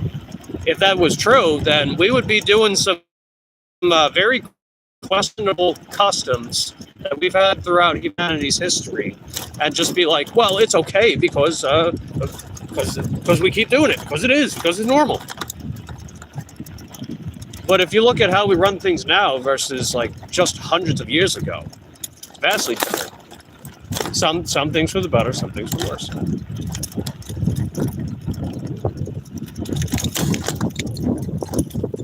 I don't know. Okay, I'm back at the house. I'm back at the house because I don't see me getting anything else. Yeah, it's already almost 1:30, so I think I'm just gonna wrap up. But hey, we came out here, made a few bucks, and then when I come back out later, I think we'll do even better. Do and do. Alrighty.